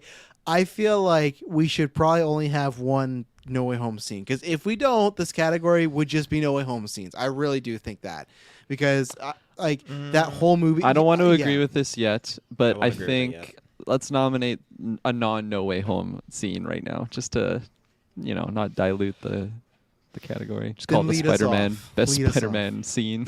Yeah, because I feel like that category. I feel like they would just Yeah. swamp the category with so much of that movie. Okay. What about the train scene between Sylvie and Loki when they're having their dialogue there? That was really good. I wasn't thinking that train Pop scene, it but in. I would agree. Yeah, What train contender. scene were you talking about? Or the No Way Home again? No. I was thinking Spider-Man 2. No, I was thinking the Shang-Chi train scene when they first take his Fuck. medallion. Yes. Yeah. Yes. I'm backing that one. And that's like the first time Shang-Chi is like, hey, You might just need one Spider-Man scene. This is tough. Well, I'm telling you, and that's the scene where Shang-Chi is like finally revealed as like who he is, and he's kicking ass, like some really good I'm stuff. getting there. chills just thinking about it. It is so good. The music cues with that is Yes. probably one of my favorite fight choreography scenes with the entire MCU as well. Like that is Yes. such a good moment. Awkwafina's hilarious in it. Like the whole scene, start to finish, so good. So that's the train scene I'm talking about. I'm A lot of gonna good train nominate scenes apparently this year. to go to staple for Marvel. Yeah. I'm going to nominate the classic Loki scene when he is summoning the Asgard illusion and he just shouts out glorious purpose. That is just like fantastic. That score kicks in when he's got like the whole of Asgard like pouring in the demon beast or whatever is like clouding in on him, and he's like glorious purpose, and he's like laughing as he just gets like taken down. It's just so good. It is good. Yeah, it is Really? good, I'll but I pass it. think there's just way too many scenes, and I don't think that one's Fuck. quite on the same category. As Bubs is right, it's a bus. Oh yeah. Shang-Chi scene's Fuck. not That even disqualifies that whole scene. Oh, yeah. Classic Loki's in, right, Taylor? Yeah. There you go. The bus is different. Yeah, sorry, I can't back you. Kirk, Moving you're on. up next. Yeah. What about the like dinner scene in Black Widow with the family kind of reunited? Yep. I back Nice. that. It was okay, gosh. but I'm not. I'm put on It's the already record. I backed. wouldn't It's back already- it. It's back. Put on the record. I'm not backing it. Hey, Kirkland, you wanna lock it in? No. The next time, kind of talking about like meeting scenes and whatnot. Another great scene with Yelena is the Yelena Kate Bishop meet cute. Fantastic dialogue. You learn a lot Get it about in both there. characters. Things like that. So it's back to contender. Taylor, would you have backed that? I would back it. Okay, so what would you put up next? I would put up Arishem arriving at Earth, taking the Eternals away. I love just seeing the Celestial just like appearing over everyone. I really Move like me that out of scene. here. Everyone I just in hate that London's the character's just name is Arishem as well. It's the Arishem. least intimidating fucking name you could make for a Celestial. Like Arishem. He sounds like a lawyer or something. Like no, Or I'm the not. name of that turtle dove dude. Yeah, no, his name's Duncan, by the way. Oh, is it? Turtle Okay. doves. Duncan's toy chest. Yeah, turtle I don't know my doves. lore. We bought I forgot to tell you guys, we bought the turtle doves from Home Alone, the exact Really? replicas. Yeah, they're gonna be in the tree next year, so we have our own turtle doves. Yeah, no Eternal scenes for me. I agree. Actually, I do have one. So there's this moment that so The credits roll. Is that literally what you're yeah, gonna say? you ruined my joke. I was gonna say when Sorry. Arishem I knew you takes- too well. When Arishem takes seriously, and then the screen goes to black, and it says "Eternals will the return the credits happen." That'll nominate the end of the credits. No, I will put up. Actually, I will leave it up for discussion because I'm taking this logic that I had with No Way Home into WandaVision. I had 2 for WandaVision, and that's where you guys can win. I had the Dead Vision reveal because you got a lot of stuff of Wanda just turned, and that was a big flash that was like really set the series apart.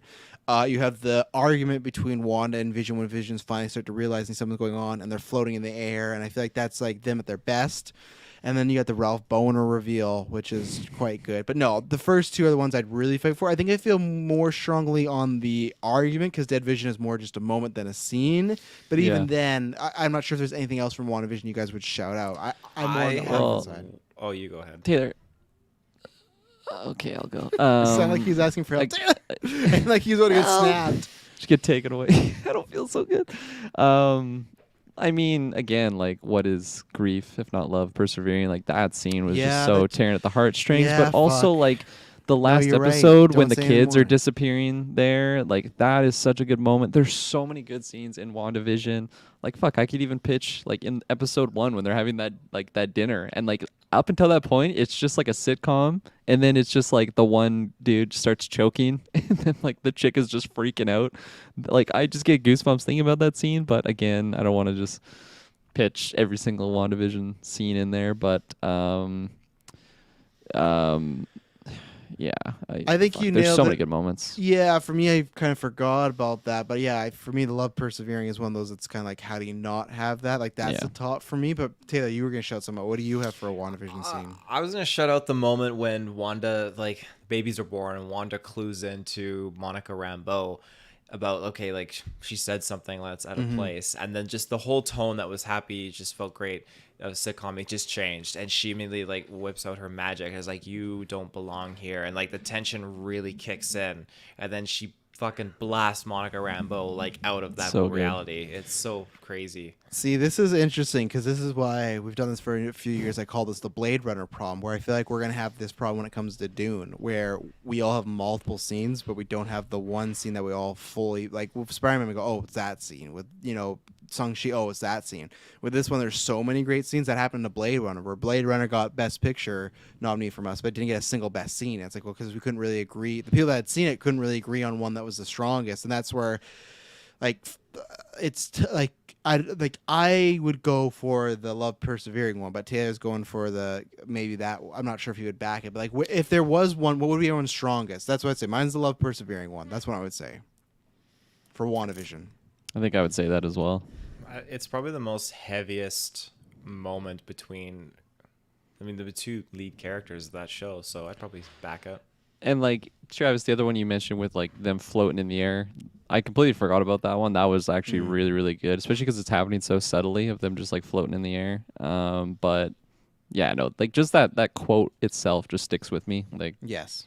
quite often. So I think I'm going to go with that one. So here's where I'll give some love to What If, and maybe not that I'm biased, it's just our opinions of what we like, but I would say the ending of Doctor Strange's episode in What If, because that's when everything falters. Christina's just going away. He's turning into a creature. You have that score, which is so sad and so depressing. And I'm so excited. The woman that's scoring, I think it was a woman. The woman that's scored What If is scoring the Marvels. So I saw that. I was like, oh, that's fucking awesome. Sign me up. So that's why I'd pitch is the ending of the Doctor Strange Supreme episode, because it was just, man, it was so dramatic. He's literally destroyed the world. He is this creature and he's just stuck in this little bubble, and it was just like, I remember sitting there at 1 a.m. just feeling like I had a life-changing experience. Like, fuck, this was heavy ass shit, and that will stick with me as one of my favorite Marvel things of all time. So that's what I would pitch, is the ending of the Strange episode of What If. It's funny how you mentioned you, like, just 1 a.m. where you were at that point. I'm pretty sure I completely passed out during that episode. So it's like where I was at, completely different spot. Any backings? I would back it. That episode absolutely, was I'll back it. Just incredible. All right. Shabra. Taylor Field. I mean, I don't have any others. Like, I would just go back to my No Way Home pitch, like, scene, just the hallway scene. I just think that's it's too fantastic. Like, it's absolutely, like, fan-freaking-tastic, and rightfully so. Because, hang on, and then I was going to say, because Kirkland, you can weigh on that. I just want to know, so you're still pitching the hallway fight scene. Kirkland, is there anything you're pitching right now? Because right now we have one, 2, 3, 4, 5. We have 6 scenes already that are contenders, and we got to pick 2 of them. 2 of them. What's the... Well, we already locked the Spider-Man. right. Remember, me and Taylor locked it up quickly. Dirty bastards. Okay. We know it was gonna make interesting it. because We this know it was category I can pretty much pull one from every movie. Honestly, Yes. all Except 8, Eternals. all 8 projects that we're talking about tonight. Yeah. I don't. Yeah, we already have so many. I don't want to overpopulate. I think we've kind of hit the biggest ones in each project. Do we have one from Hawkeye?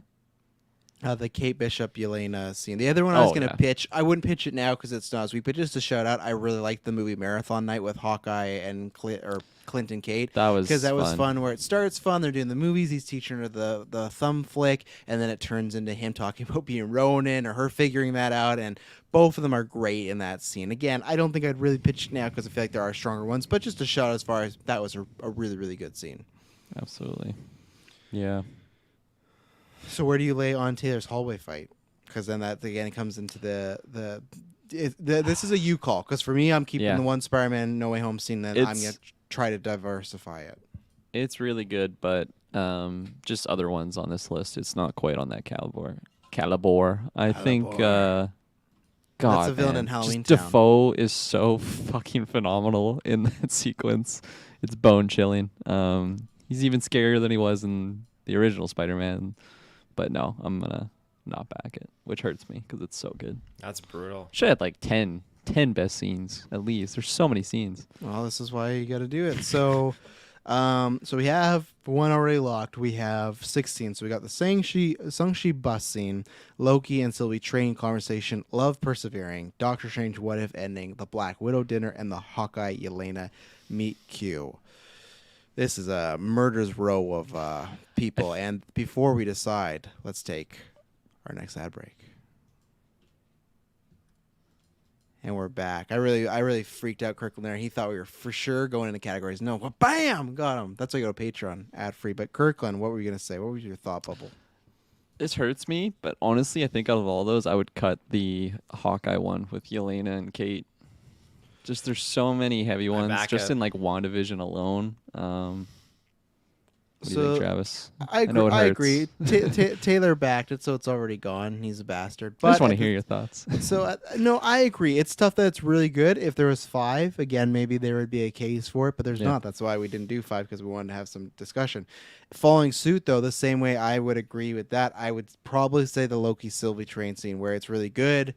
But just the stakes aren't as high, and there's other scenes in here that I would put higher that are a conversation piece. You know, I mean, I would put it pretty high up there. I think it was a pretty good dynamic scene. That's even then a little bit, but you get that moment when Loki really starts to just kind of like it's gone from being like, okay, this is another Loki, like I'm the superior Loki, to like he's really starting to identify these emotions for her, and something is clicking inside him. So I think that's what really is peak for me with this scene. Yeah.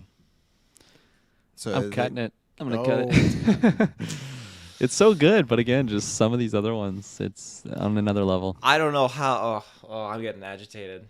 What? No, say show it. Why are you agitated? The train scene was like that whole train sequence was great, but yeah, I'm just going back to the freaking hallway scene. I can't believe that got the shaft. That is like probably one of the best sequences in like 2021. But like, it is. But okay, so here, and I'm not saying you have to have this dynamic too, Tara. But if we were to say you could only take one Spider-Man No Way Home scene, would you take the hallway scene over the Toby, Andrew, and Tom scene? You couldn't. You wouldn't. You know that. You know that in your heart. That's. Don't lie to yourself. I would need to think. No, you wouldn't. I You wouldn't. really like that scene was so bloody good. Like and it was Defoe's laughing when he gets good. punched. Yeah. Yeah. Like it's just like his reaction. He's like, like it's just like go to the really video. exactly what happened. Taylor just knocks himself out. mad that my scene didn't win. It's over for you. So right now we have 4. So we got to cut 2. We have the Shang-Chi bus scene, Love persevering, Doctor Strange what if ending, and the Black Widow dinner. Everyone pitched what they would cut. I would cut the Black Widow dinner out of these ones. Me too. Dinner is gone. Fuck, how did dinner last this long? Yeah, get that out of here. Okay, again, it's not that me and Kirkland didn't want to nominate the hallway scene. I think it's just we don't want the whole category just to be like Kirkland said, best Spider-Man scene, because it would be that. It would be. Maybe we just got to do a Spider-Man Golden Geeks in a month or 2. You know.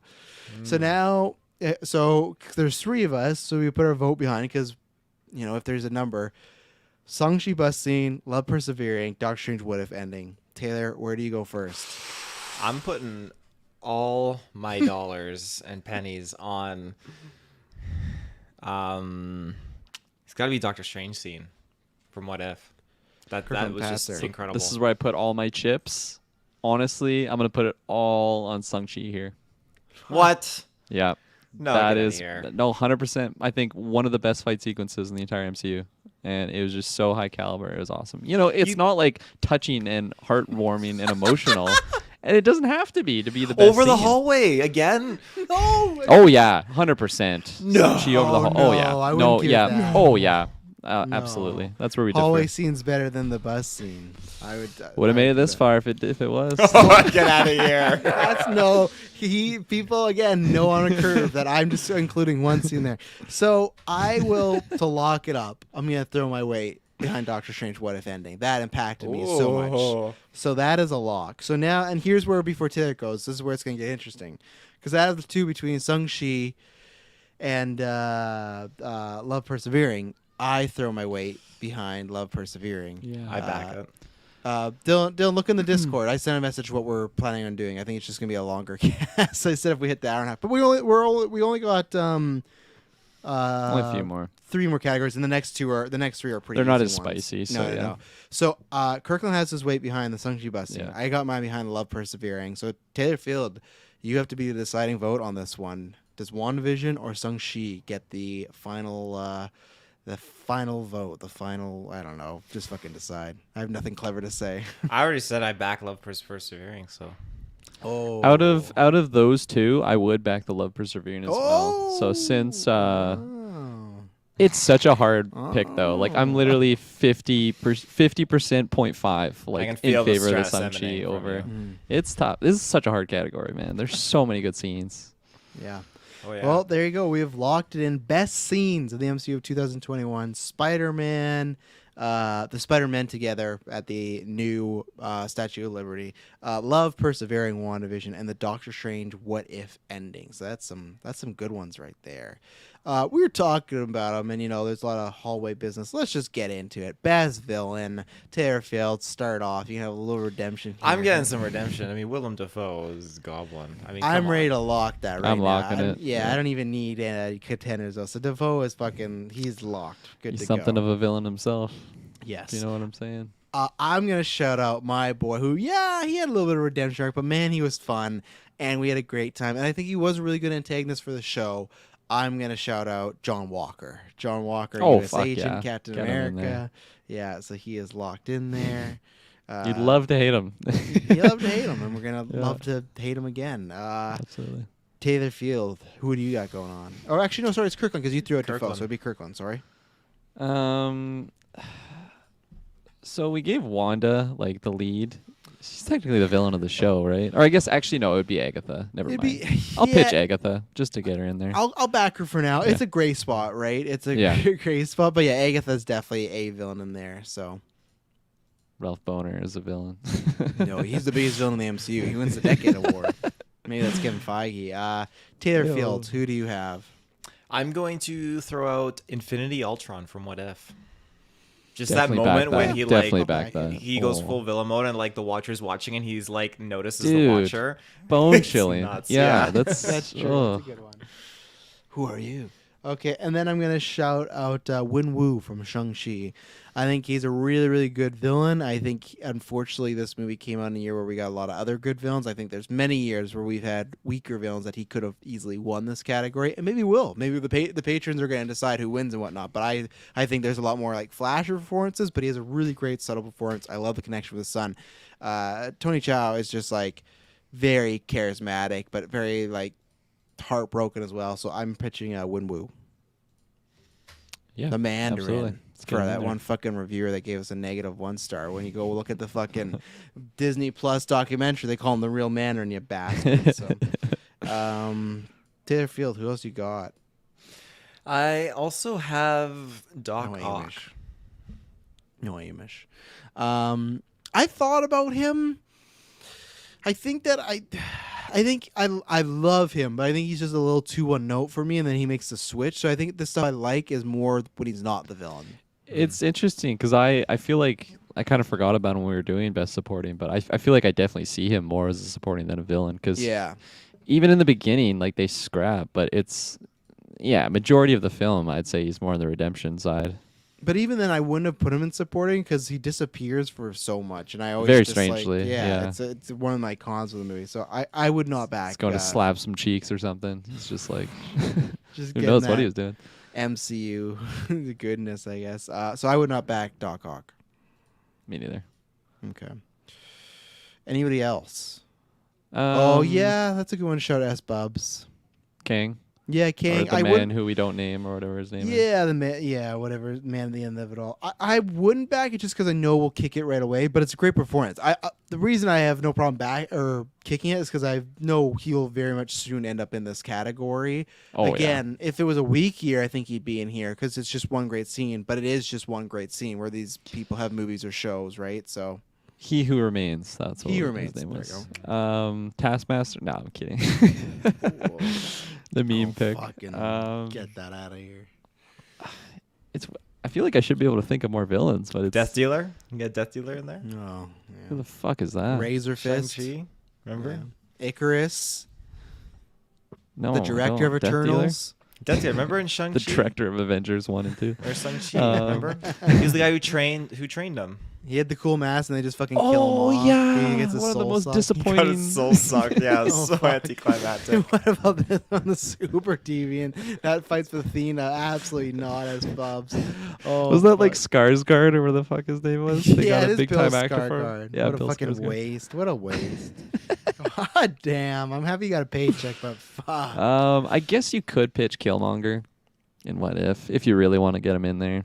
Yeah, I wouldn't. I don't really want to get him. He's in won there, the so- award before, you know. Yeah, I think I'm happy with this list we have right now. You wanna? Actually, I think he won supporting actor, and then Thanos won villain. That's what happened. But still, Michael B. Jordan has won, and he'll be nominated again next year. As best lead, possibly. Tune in next time and find out. God, I hope GV so. episode 501. Anyone else to pitch there, Taylor? 501. I mean, I did have Doctor Strange, but I don't know. I might just leave him as just kind of like a shout out. Next year. Yeah, next year. Yeah, next year. Okay, When so you right cosplay now, him. our contenders are, because we already locked a foe, we got Winwoo, John Walker, Agatha, and Ultron. So again, we have to cut 2 and keep 2. All good contenders here. I feel I'm Absolutely. happy with all of them.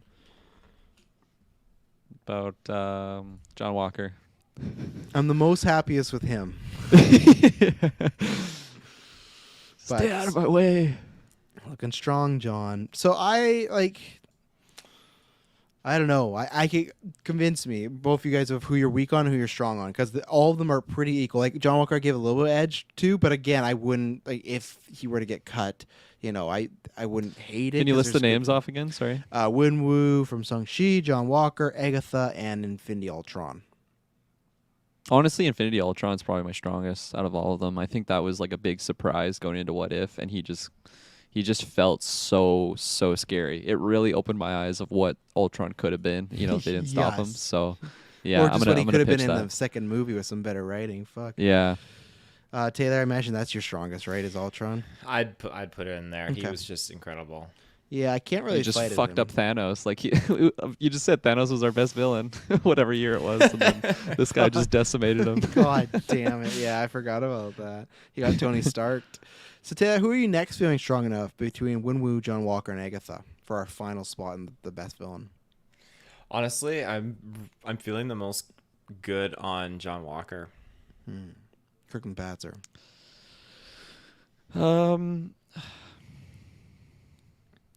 Sorry, we have 2 locked right now already. Yeah. So it's Oh yeah, Winwoo, Norman. Agatha, Fuck, and John Walker. almost yeah. forgot. It was like it's like we came into Insta-lock. this category with 2 people Yes. left to pick because he was just solid.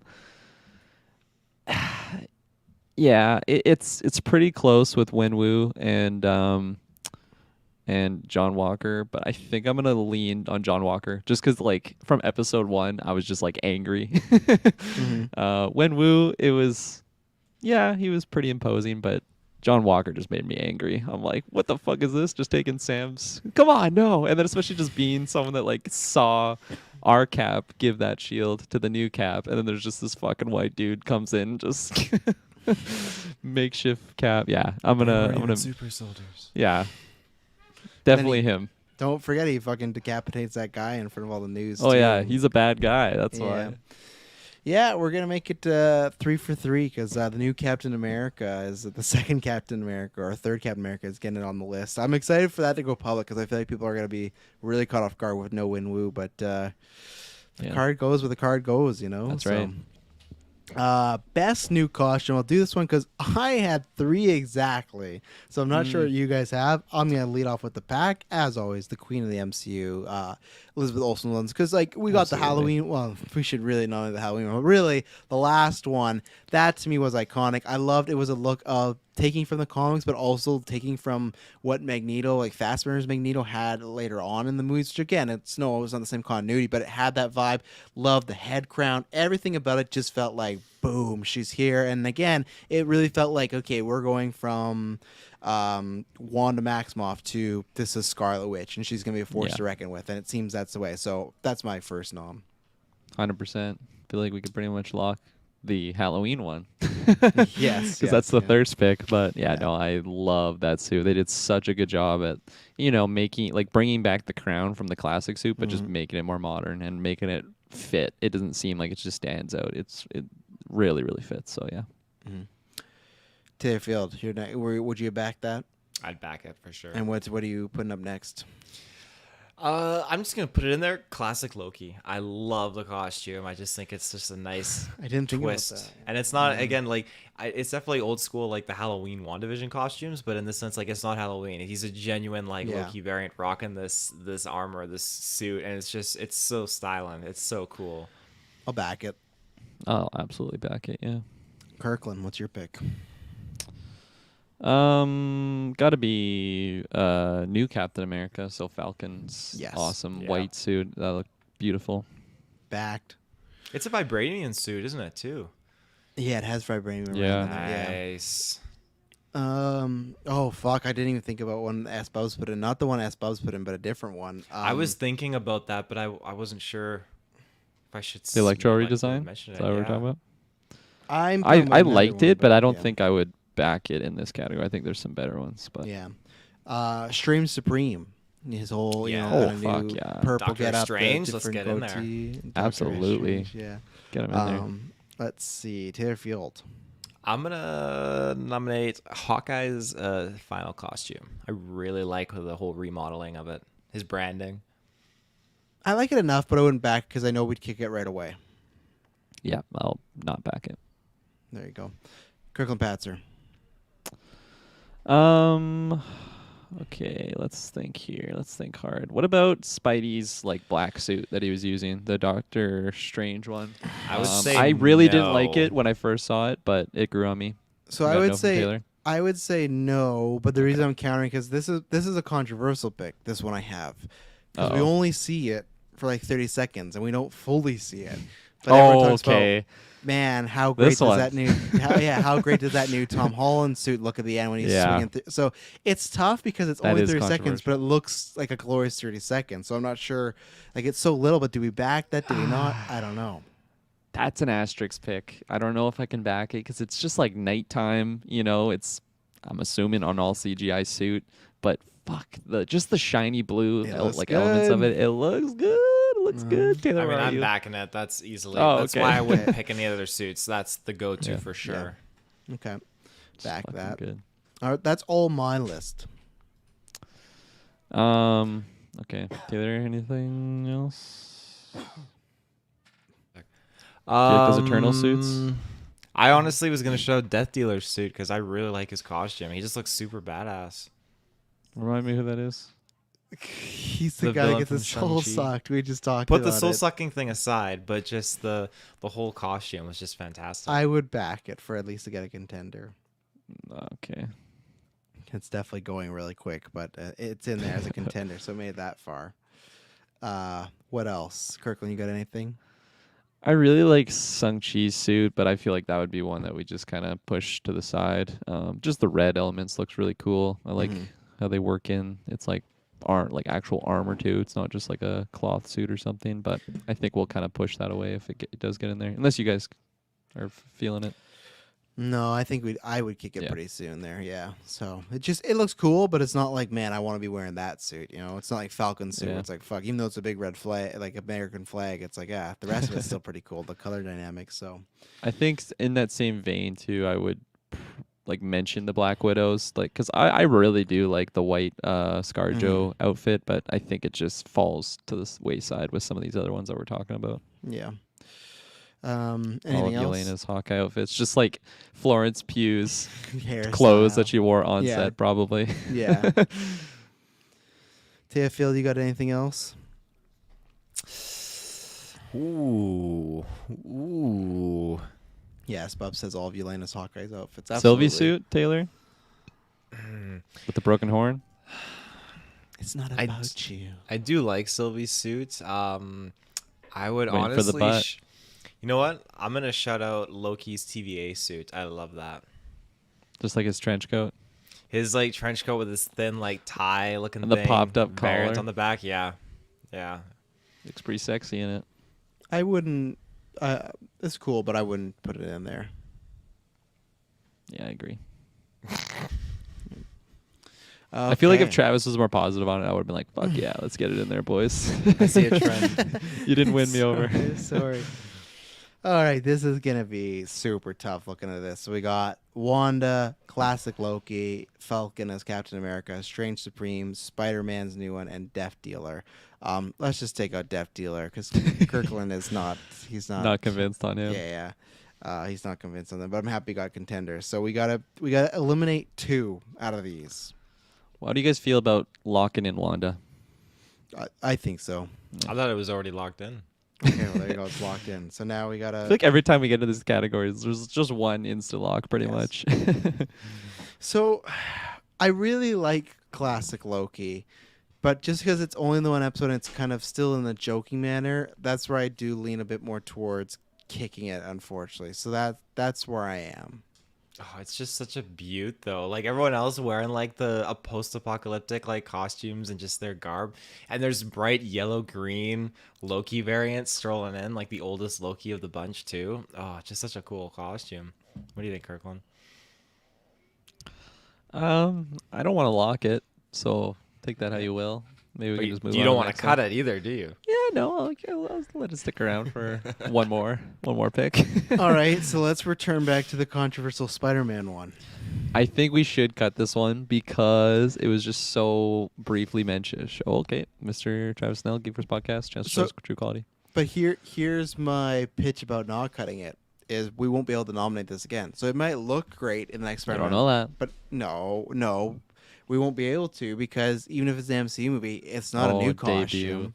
This is the debut costume. This is a new one. So we only get one chance to put it up there. Cocksucker. now I- I want to vote for it, damn it. I feel like it has to go there, even though it's like a glorious, like it's just 30 seconds. Sometimes 30 seconds There's is all so you much need, ladies and meaning gentlemen. in this costume. Not only just the look, but just everything that leads up to that moment. I think it's Yes. just it's a given. It's just such a beautiful peak moment of costume. Taylor breaking through like the Kool-Aid man. It's a given. We had. I'm with you. know. I'm saying we lock it. Now I want to lock it. Yeah. I mean, I got it Just right here. cave pretty into your much. instincts. So, yeah. It's locked. It's fine. It's definitely like, especially just the blue and red. Like that is what I saw Spider-Man as, like as a kid. So it's just so iconic. And when I did see it in theaters, my only pitch there was that it was just so minor. But Travis, you won me over with the debut Yeah. suit. So yeah, I think it's gonna have to be in there. So now we are down to 3 between classic Loki, Falcon as Captain America, I'll just say, and Strange Supreme.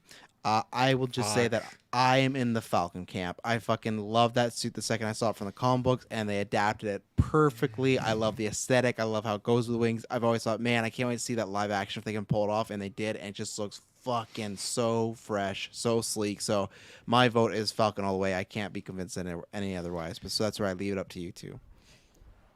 And what are the other ones that it's competing with? right now? Classic Loki and Strange Supreme. I put my vote on like Doctor Strange. I love his frickin' look so much. Like So Kirkland Patzer, are you gonna back one of us, or are you gonna make it a tie so the patrons have to decide? he's gonna go who? classic Loki. Because if you pick classic Loki, then the patrons will decide the third pick. But if not, you can decide between Strange Supreme or Captain America. I'm gonna give it to Captain America. Boom! Come on, that suit is Captain so America. gorgeous. There we And so go. like so good too, just like crediting the comic book version. So Yeah. So best new / debut costume: Wanda, Scarlet Witch in WandaVision, Falcon from Falcon Winter Soldier as Captain America, and then Spider-Man No Way Home for the 30 seconds, which is good. We don't got much Falcon and Winter Soldier on there. You know, it's good to give it some more love. So last two categories: best debut in the MCU. So this year has to be their first appearance in the MCU. We're not gonna count like a Defoe and stuff like that because technically, you know, I know it's their first in the MCU, but still, now Spider-Man 2 is technically, you know, so it's first time actor, first time as a performance. I feel like I'm gonna go for the juggler right here, and I'm gonna do a twofer. I just feel like Haley and Florence are both in there, and I honestly think like lots. S Bubs is shouting out here, going debut as Elena, Sung-Chi, Kate Bishop, Mobius, Sylvie, and underrated pick is Monica Rambeau.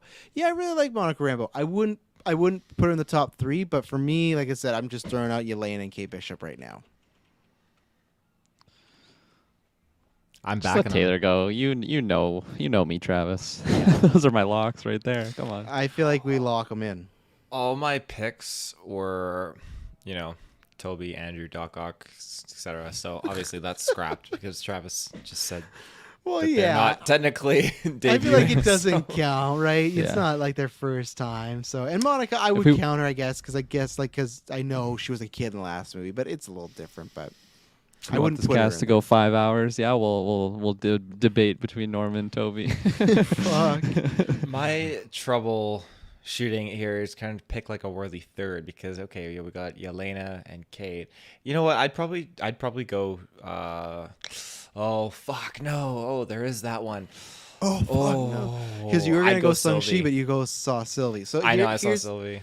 So I know you saw Sylvie. I think if there was 4, I'd put her in there, but I would give the bump to Sung-Chi a little bit more over Sylvie because I think he has a bigger impact, and it's just like, this is, and it's A definitely bigger the status impact in terms of like what they're doing, or just like their story. more memorable performances between the two of them, I think. And I actually think Is that because he's got a movie? Because if it's 100%. memorable, I'd say like more so in depth. Like she's the reason that the multiverse is breaking up. She kills. well, we don't fucking know. We thought that, and then Doctor Strange happened, and then so it's like there's 5 million reasons why the multiverse is happening. I still.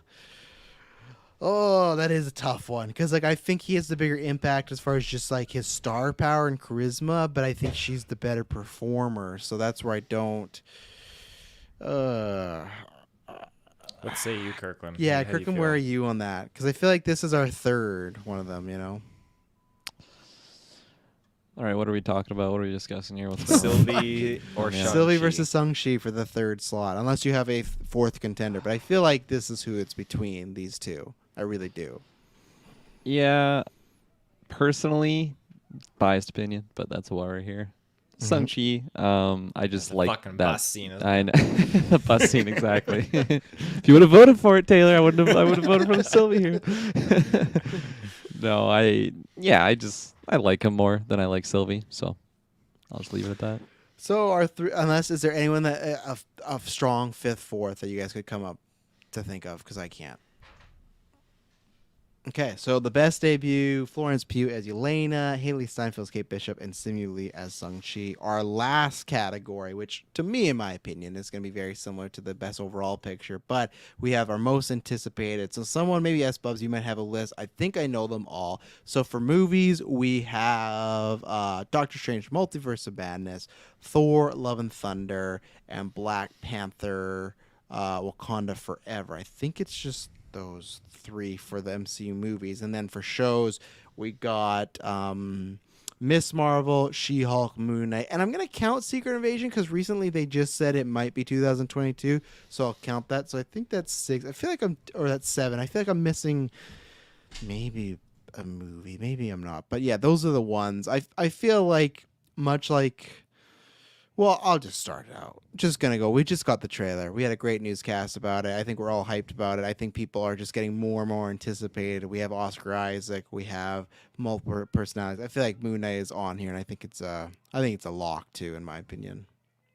I agree. I back it. All right. So then, Taylor, what would you go for number 2 for most anticipated? Doctor Strange Multiverse of Madness. It's just I can't fathom how stoked I am on that frickin' film. It's gonna be amazing. Yeah. I agree. I think just with the first Doctor Strange, it's not like my favorite MCU by far, but as we get closer and closer and just like hearing murmurs and rumors of like who could possibly pop it in, it's like, oh man, this is like almost it's not quite there, but it's almost like a No Way Home hype level. Yeah, no, it's not even close to No Way Home hype because I knew Norman was coming back, I knew Toby was coming back, so that's like a whole nother tier. But just like the murmurs, we were just speculating if John Krasinski could be popping in as freaking Reed Richards. Like just talks like that is what gets me super excited. We're getting the Queen of the MCU in there, guaranteed, because we saw her in the trailer. We're getting an evil Benedict. That's wild and crazy. And then, just like if you break down the trailer, like people are saying there's like a TVA portal like in the back. Like there's so many factors that I'm frothing a bit for this one. Yeah. I agree. I guess we can just have as a contender. I would pretty much just lock it just because I feel like just that hype is going to be there. My next one, Taylor had to go help kill a spider for his wife, so it's just you and me. But I feel like my next one I have, even though there's lots of controversy around it, lots of I don't know how it's going to turn out, is Black Panther. Because this is where, like, for me, my 3 was Moon Knight, Strange, Black Panther. I guess the only one you could kind of maybe argue to me is Thor, Love and Thunder. I'm excited for She-Hulk, excited for Miss Marvel, but I don't think they're anywhere near these 4 at all. It's funny how last year the TV shows were the ones I was all excited for, and the movies I was like, okay, yeah, I'm excited for, but I don't have the same level. It's reversed next year. Rather than Moon Knight, the movies I'm way more excited for than the shows. So I feel like for me, like for that third pick, it's between Black Panther and Thor. But what say you? Do you have a difference, or do you have one where you feel more strongly on? Or I feel a lot less like confident on this last pick here. Like Thor: Love and Thunder is very, very exciting. We're getting Natalie Portman back. She's getting jacked. That's exciting. And then Christian Bale as the villain, like that just gets me really, really excited to see what's going on there. But again, like it still feels pretty far away, even though we're getting closer and closer. And then, sorry, what was the other one? Black Panther. Black Panther, Wakanda Forever. Yeah, I don't have much hype for that one. Just I don't know. So you're more in the Thor camp. Yeah, definitely. Well, that's good. Taylor's gonna break the poll. So Taylor, we're trying to decide on our third pick here. And we were pretty much down to, unless there's some Disney Plus show that you really want to go to bat for, we were kind of back and forth between Black Panther and Thor, Love and Thunder. I'm in the Black Panther camp. Kirkland's in the Thor camp. What say you? I'm going to back Thor. Any reason? Any reason? Yeah. I definitely don't. I enjoy those original Thor movies, but just what they've done with the character and with this new journey that they've kind of taken him, he's just so. It's such a wild, crazy trek, and I can't wait just to have Natalie Portman back and all that. His old flame. Jane. Yeah. Old flame. It's gonna be so cool, and Christian Bale as well. Yes. So Yeah. Talix says Bale will elevate Thor. I hope. I want to see, because you could easily have Bale playing some very kooky comedic type of character, right? That happens to be I know it's Gorr the God Butcher, and I hope, but it is Taika, and you never know. I have a lot more faith in Taika than other people do, but Taika does like to go off the handle. But Bale, people know me. I think Bale's the greatest actor of all time, so of course that gets into hype. So yeah, I'm fine with backing that one. So for most anticipated, we have Moon Knight, Doctor Strange, Multiverse of Madness, and Thor: Love and Thunder. So that is the entire MCU Golden Geeks. Taylor just did something with his cup there. So this is for people listening and for Kirkland. You're have to edit this. What do we want to do the topics? Because Kirkland joked and we were like, oh yeah, I'm like hoping for an hour 0.5, but yeah, we're hitting the 2 hour mark here because we have the Lord of the Rings thing, and then 2 gaming news. So here Can we push some things like Sorry, I'll let you pitch. I'll mute my mic so I don't interject. Well, that's what I was going to say. When would we? No, you can unmute it. Here's Inside Baseball that only S-Bubs, which makes sense because he's a scooper. And maybe Italic will hear, because this is Kirkland. This is your mission. You cut this part out of the podcast when you upload it. And YouTube, I'll cut that part. So there's 2 things we can pitch. We can move some of them to the Monday. The Activision Xbox story won't be as big then. Won't be as juicy. The other thing we could do is, like, technically, like, here's my thing. I don't know. It all depends on what the episode's going to be like. I don't know when we review one episode of Peacemaker how long it's going to be. So my pitch was we could see how the Peacemaker review goes, and if it is a shorter one, we could do like a mini newscast there and do those topics. So we could have like Peacemaker and then those topics. Because the Xbox one, I still want to do this week because I feel like if we move it to Monday, it's not as vital. Like Lord of the Rings, we can talk anytime, but we could still do that tomorrow if we do. And same thing E3. So I feel like that is the route to go. Let's see. 180, 158. Cut this shit out. There you go. So yeah, what do you guys feel on that? Taylor, what are you doing with your cup? I feel you're drinking in a really weird It's way. like chewing popcorn or something in there. I don't know what's going on. I have the greatest bloody chips. It is Vicky's chips. It is caramelized onion and sour cream. Oh my god. In a cup. Oh, it's good. It's caramelized onion sucker. Yeah, it's good. Honestly, which I'm hoping Maddie's on after 9, because one of his questions he sent in was, "What's our favorite chip brand and flavor?" So I definitely want to talk about that. Yeah, Miss Vicky's never miss. I love S Bubs. Thank you very much. We appreciate it going on our business decision. I think it's a good idea with Peacemaker. Yeah, just because that's always my wonder. It's the same thing when we get to Miss Marvel. I just when we review it, I'm very curious to see that show because it's is this going to be a show we're definitely going to review, but is it going to be one where it's you could say a few things and be done with it, So that's where with Peacemaker, we did almost an hour on 1 to 3, but I wonder if we did one of those episodes of Peacemaker, would we go as long as we do on some of the Marvel shows? That I don't know because there's not as heavy content. So do we do that then? Yeah, let's do that. I just lied to the fans, so I promote the news and everything. But yeah, let's do that. So what we'll do is this will be cut, but just we're talking because what I hate about StreamYards is the fact that they should have a green room where how we put the starting soon logo. There should be a room that we can talk separately with audio. We can do that in the private chat, but I wish there was a green room where we could talk like this, then come back and say, "Oh, this is what we're doing." Yada yada yada. What would we leave while we're all gone? Just the starting soon. dancing. No, I guess or I would make a graphic of make the graphic of coming back or something.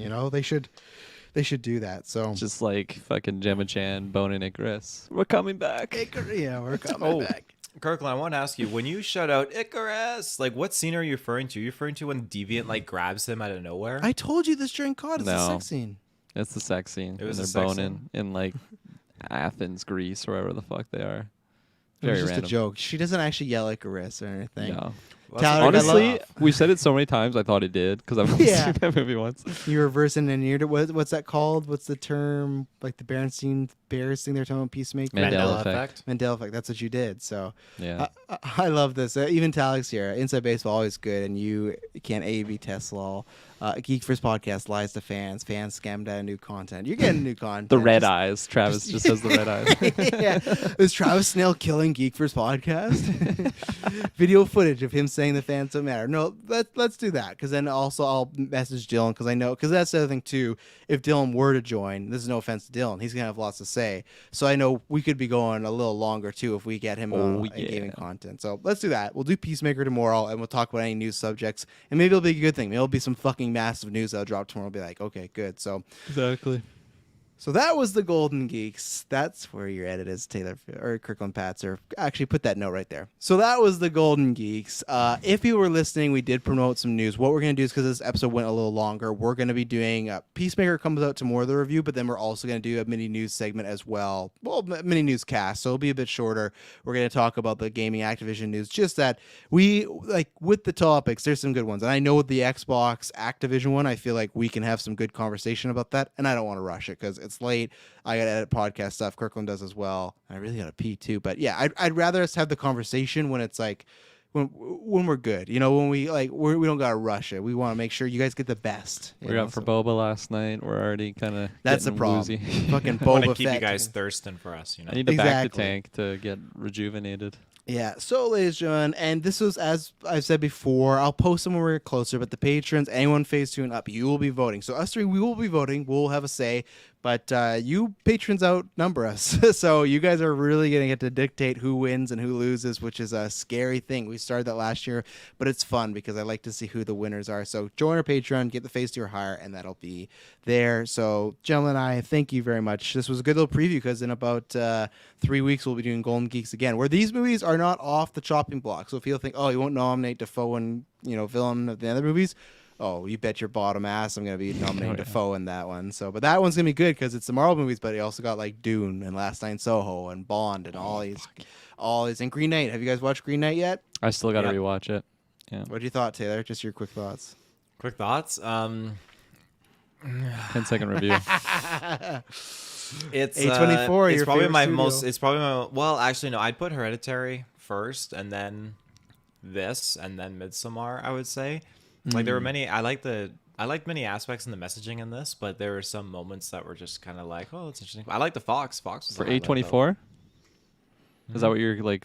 Isn't Lighthouse in A24? Yeah, where's Lighthouse fall in that category though. too? Ooh, right. Like Lighthouse is that would top for you. come. That would be okay. Yeah, I totally forgot that was A24. I would go Hereditary, Lighthouse, Green Knight, and then Midsommar. Wow, so you actually have Lighthouse below Green Knight.